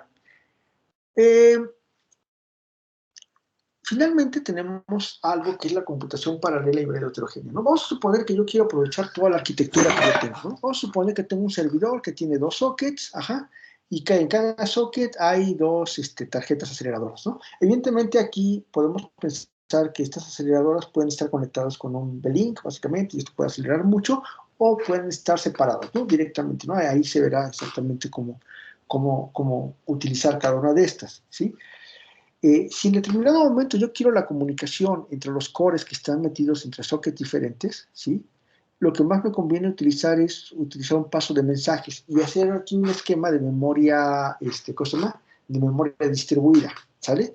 No es una memoria compartida, aquí es una memoria distribuida. ¿Por qué? Porque este socket tiene asociado aquí sus bancos de memoria y este socket de acá tiene asociado aquí sus bancos de memoria, ¿no? Entonces, evidentemente, esta parte de aquí, si bien puede acceder a la memoria de acá, pues va a tener que pasar por el crossbar, ajá, y después conectarse, ¿no? Y el crossbar realmente son canales de comunicación de 5 gigabits por segundo y demás, lo que puede generar un cuello de botella precisamente en la comunicación entre lo que es toda la parte del sistema, ¿no? Después, si yo quiero una computación orquestando todos los cores de acá, pues entonces, si es la cooperación entre cores, tengo un esquema aquí de memoria compartida, ¿sí? Y yo puedo utilizar OpenMP, Pthreads, OpenCL, básicamente para poder trabajar con toda esta parte, ¿no? Entonces, en la anterior, ¿cuál era? Directamente paso de mensajes a través de la parte de MPI. Aquí tengo la parte de OpenMP, ¿sí? Si yo quiero trabajar con una tarjeta, pues evidentemente tengo que trabajar con CUDA o con HIP, básicamente para hacer el trabajo con una tarjeta. Si quiero orquestar varias, pues evidentemente también tengo que estar trabajando con esto, ¿sí? Si voy a trabajar con múltiples GPUs, pues muchas veces podemos hacer una combinación directamente con entre OpenMP y los múltiples GPUs, ¿no? Básicamente, pero OpenMP utilizando básicamente para el control del acceso a cada una de las tarjetas, podría hacerse, ¿no? O utilizando solamente un hilo secuencial, ¿sí? Pero si yo quiero utilizar la característica de todo el sistema, yo tengo que trabajar con MPI, básicamente para la memoria, para la memoria distribuida. Tengo que trabajar con OpenMP, Pthreads y OpenCL para la parte de la memoria, compartida, es para la distribuida, para la parte compartida, y para la parte heterogénea, o para la parte del GPU, puedo utilizar OpenCL, CUDA, Direct Compute o HIP, ¿sale? Directamente para todo este tipo de cosas. Y esto es lo que se conoce como la computación paralela híbrida, perdón, aquí me equivoqué, me faltó, aquí la computación paralela híbrida heterogénea. El híbrido es cuando estamos mezclando los dos tipos de memoria, el memoria de compartido y el memoria distribuido. Aquí tenemos un esquema de memoria híbrida, y al utilizar o incluir la parte de los GPUs, vamos a tener los programas paralelos híbridos heterogéneos. Y estos son bastante adecuados de trabajar cuando estamos trabajando en supercomputadoras, o sea, cuando estamos utilizando supercomputadoras, porque muchas veces algunos vendedores de GPUs te van a decir, sí, tenemos tal plataforma de programación, tenemos laptops que tienen estas tarjetas y soportan este lenguaje de programación, entonces tú haz tu programa en tu laptop, es para que hagas tu desarrollo, y después llévalo a una supercomputadora como Jaguar o como Titan, y ahí va a correr tu programa. Y perfecto, sí, cierto, no mintieron. Va a correr el programa, pero no va a correr en todos los nodos, va a correr solamente en una computadora, en un solo nodo. Entonces, si nosotros queremos que utilice con más tarjetas aceleradoras gráficas, en más nodos y demás, necesariamente tenemos que establecer programas que combinen estos tres elementos, y son los programas paralelos híbridos heterogéneos, ¿no? Entonces, aquí también, hay dos, llegar a esto, pues evidentemente se requiere una curva de aprendizaje todavía un poquito mayor, ¿no? Porque hay que hacer la programación con la parte de OpenMP, de MPI, y la programación con OpenMP o Pthreads, ¿sí? Y después la programación en CUDA o en HIP, ¿no? Entonces, como se vaya arrojando, ¿sí? Y cada una de estas, evidentemente, son paradigmas de programación diferentes que pueden hacer que el coste de la curva de aprendizaje realmente sea un poquito elevado, ¿no? Entonces hay que tener cuidado con esa parte. Generalmente, si uno quiere aprender a programar este tipo de cosas, ¿sí? Lo mejor es primero aprender la parte de programación de multicore, ¿sí? Y ahí lo que se recomendaría ampliamente es la parte de OpenMP sobre la parte de Pthreads, ¿no? La parte de OpenMP realmente te ayuda a generar programas paralelos en la parte de multicore, bastante ágil, bastante rápido. O sea, la curva de aprendizaje es muy suave, a tal grado que si tú tomas un libro de OpenMP y te pones a hacer la parte de los ejercicios y demás, posiblemente en 2 o 3 días ya domines la parte de OpenMP. Después que has dominado la parte de OpenMP, tú puedes optar por trabajar directamente con CUDA o con HIP. También puede venir la parte de OpenACC, que es una modificación a OpenMP, donde los códigos los lanzas a la parte del GPU, pero afortunadamente la parte de OpenACC te ayuda a acelerar tus programas directamente en la parte de los GPUs y demás, pero no te ayuda a sacar el máximo rendimiento. Si tú quieres el máximo rendimiento en un GPU, necesariamente vas a tener que programarlo directamente con CUDA, Direct Compute o con HIP, ¿sale? O con OpenCL, enfocado directamente a que vas a tener ahí un grano fino, sin que aspires a que ese kernel va a ejecutarse bien en un multicore, ¿no? Pero bueno, lo ideal es, bueno, lo que muchas veces o muchos trabajamos es directamente la parte de CUDA. Entonces, se puede empezar a mezclar OpenMP con la parte de CUDA en un siguiente paso, precisamente para generar programas que se estén ayudando directamente en el multicore y en la parte del GPU. Inclusive, tan solo con esa parte de OpenMP y CUDA, también se pueden ya tener módulos dedicados por tareas donde tenemos el problema de despacho de la programación heterogénea, ¿no? Que se había comentado anteriormente, ¿sí? Y finalmente, ya para rematar, puedes trabajar con la parte de MPI y empezar a combinar MPI con OpenMP, y finalmente MPI con CUDA y MPI con OpenMP y la parte de CUDA, ¿no? Entonces, de esta manera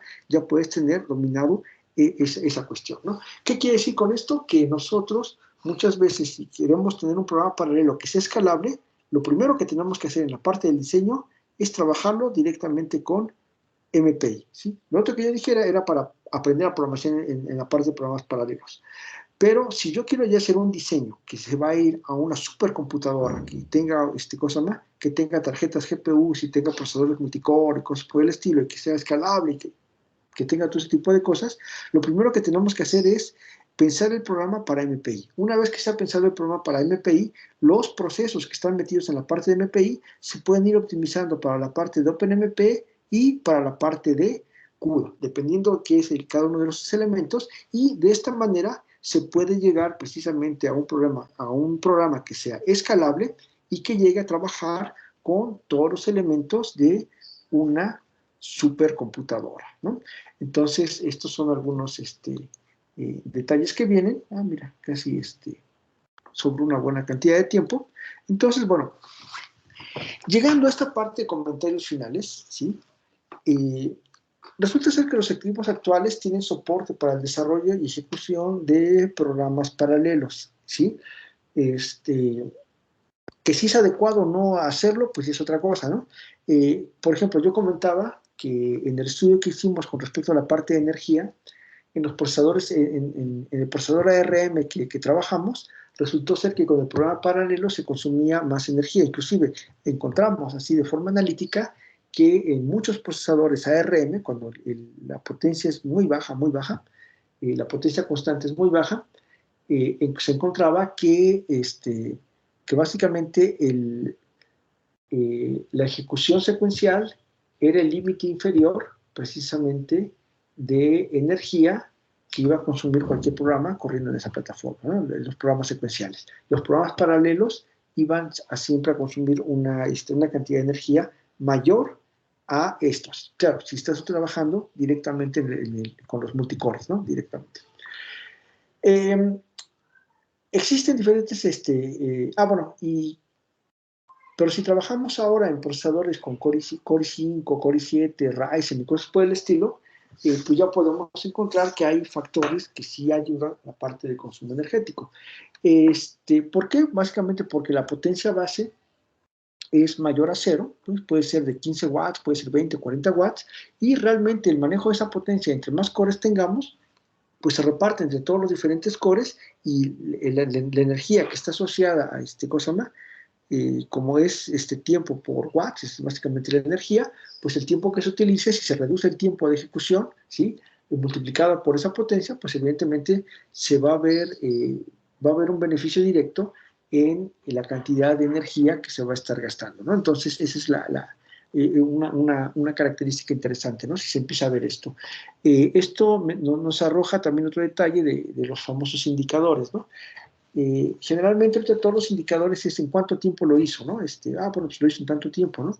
Pero esa parte de tanto tiempo está muy dada a una tarea muy específica de ejecución en algún procesador muy específico, ¿no? O una tarea en un procesador muy específico, ¿sí? Si lo quieres más general, quitarte el tipo de procesador muy específico y demás, se pasa otro indicador que es la aceleración, ¿no? O sea, pues aceleró 2 veces más, aceleró 4 veces más, 5 veces más. Esa es una característica que se llega a utilizar. Y eso es muy, muy útil, ¿no? Básicamente cuando estamos trabajando con GPUs y CPUs, porque al medir la parte de la aceleración, pues ya ves exactamente cuánto está acelerando, ¿sí? Un programa paralelo en un CPU en multicore con respecto al programa secuencial, ¿no? Entonces, eso es bastante bueno.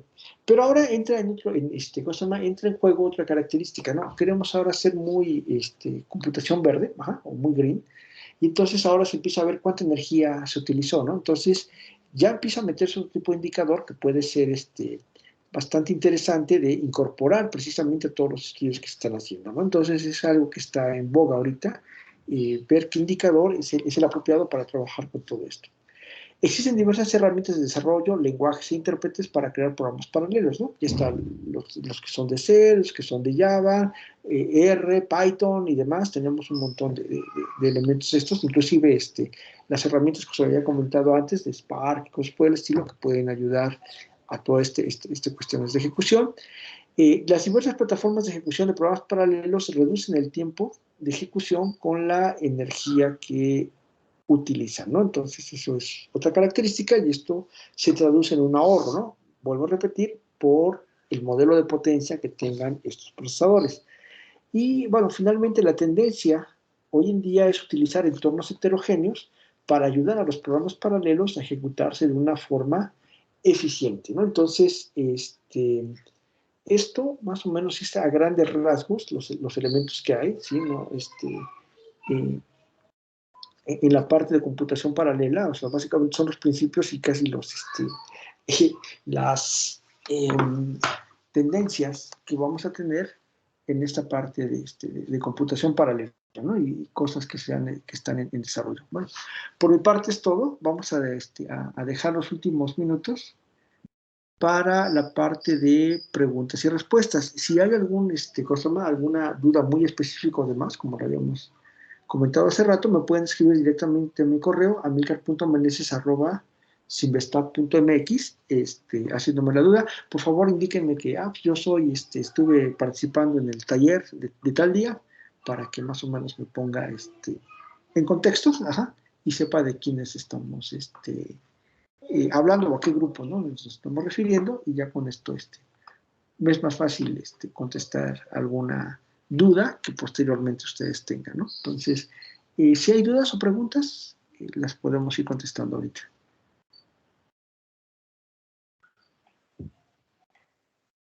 Ahorita no he visto, pero... Todo quedó claro. Pero todo quedó claro como un túnel. Exactamente. Pero voy a habilitar el micrófono de todos para quien quiera pueda abrir el micrófono y preguntar si es que hay alguna duda.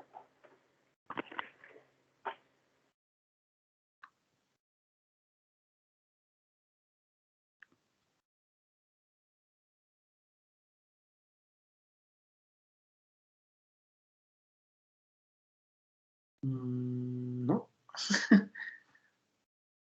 Bueno, entonces nada más a manera de comercial, cursos de programación paralela los ofertamos en el departamento de computación del Simvestab. Tenemos una serialización de 3 cursos que se llama Tópicos Selectos de High Performance Computing 1, 2 y 3. En el primer curso se ve la parte de programación multicore y la parte de programación concurrente. En el segundo curso se ve, concurrente, y la parte también de programación con GPUs, ¿no? Y la combinación un poquito de combinación entre OpenMP y GPUs. En el segundo curso se ve más la parte de manejo de sistemas distribuidos, se ve un poquito de Corva y demás, se le da un entorno a Corva, la parte de middlewares, y trabajamos directamente con lo que es la parte de MPI, incorporando, ¿sí? Y empezamos a trabajar con los modelos de programación, ¿cómo se llama? Híbrida, ¿sí? Y en el tercer curso terminamos con la parte de programación paralela híbrida heterogénea, combinando ya MPI con OpenMP con CUDA, ¿sí?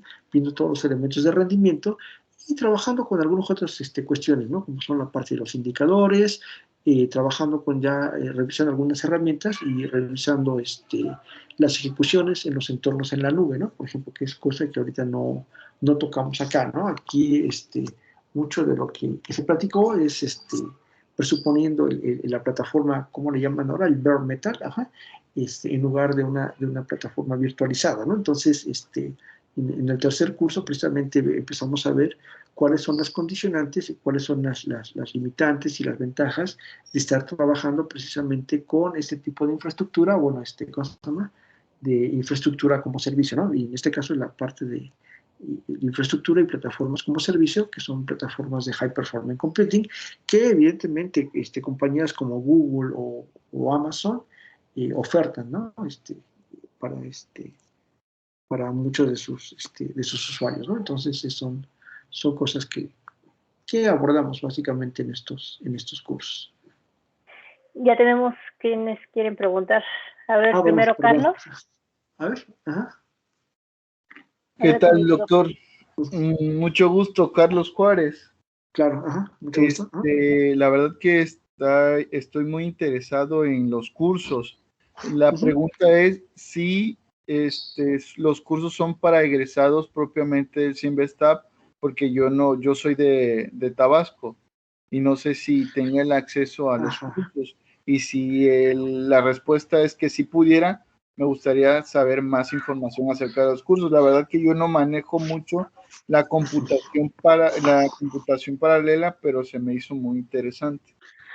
Mira, los cursos per se son para toda la comunidad de Simvestab, evidentemente para los estudiantes o profesores que estén en Simvestab pueden tomar cursos, o hemos tenido alumnos de otras instituciones, de la UNAM, de la UNAM, de la Universidad de Morelos, de la Universidad de Guadalajara y demás, tomando estos cursos, y esto es por los convenios que tenemos de Simvestab y otras instituciones.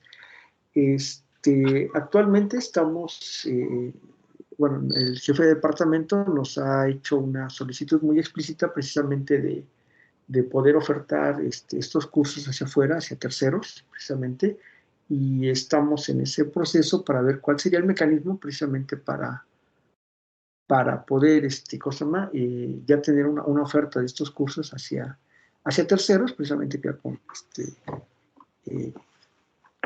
que son, bueno, evidentemente personas o una comunidad que no es necesariamente académica, que está más en el sector industrial, para poder pues, tener algún tipo de colaboración. Pero sí, es algo que ahorita estamos revisando.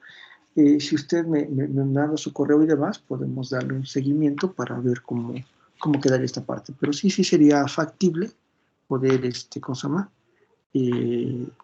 Hacer que personas externas estén en estos, o participando en estos cursos. ¿Sí? Los cursos generalmente son de 4 horas a la semana, dos sesiones de 2 horas cada uno, y con esto vamos avanzando, ¿no? Están en cuatrimestres, entonces son 3 cursos al año. Ok, muchas gracias. Ya anoté su correo, yo me comunico con usted. Bueno, muy bien. Ok, espérame, creo que Luis, bueno, la pregunta en el chat porque dice que no sirve su micrófono. Okay, dice, yo me encuentro en licenciatura. Mi duda sería, ¿qué bibliografía recomienda para quien se adentra en aprender de procesadores? O de computación paralela. Bueno, de procesadores. De procesadores, computación.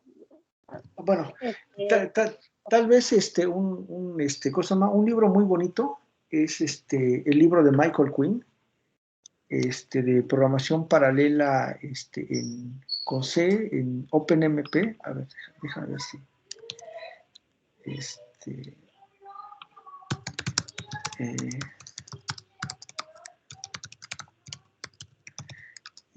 este libro, el de Michael Quinn, perdón, perdón, Michael Quinn, Parallel Programming en en OpenMP, en C, utilizando OpenMP y MPI. Ese es un buen libro introductorio precisamente para la parte de programación paralela. Michael Quinn, aparte, es una persona que realmente se ha dedicado a ver que, que la gente tenga una curva de aprendizaje suave. Precisamente es este libro. Déjenme ver. A ver si Michael Quinn nos da algo de regalías o ya no se enoja tanto con nosotros. A ver, imagen en pestaña nueva, no, pero a ver si se alcanza a ver. Ese sería el libro, pues, recomendado, pues, para esta parte, ¿no? Este libro de Michael Quinn. Ajá. A ver si voy a cargar ahorita. Esperamos, mi internet está un poco lento. Pero ese es este libro, ¿no? Es Parallel Programming en C con MPI y OpenMP. Ese es es un libro altamente recomendado. Vuelvo a repetir, es un libro muy bonito, muy fácil de llevar. Ajá. Y te va llevando de la mano, pues, con todo ese tipo de programación, ¿sale? Esa sería digamos, la recomendación, pues. ¿Alguien más? ¿Alguien más tiene alguna pregunta? Porque Carlos, no has bajado tu manita. Voy a bajar tu manita. Si alguien tiene una pregunta.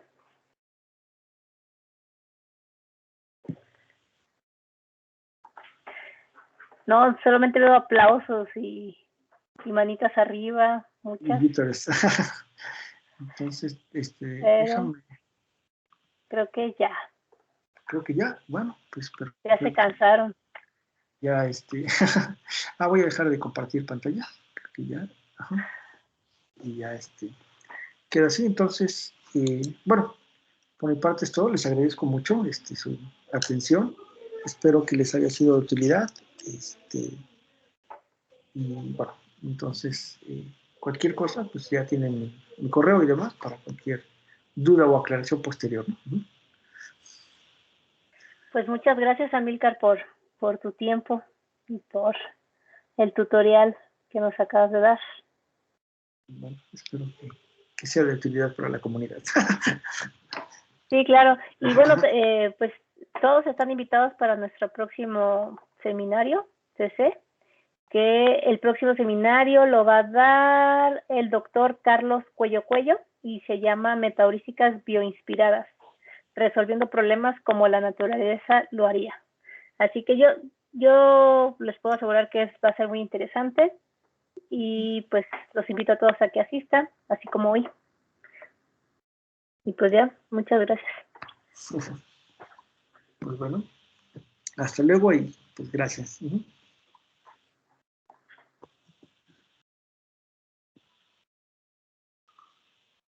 Y ya todo el mundo te da las gracias, vale, gracias. Y ya, voy a dejar de grabar.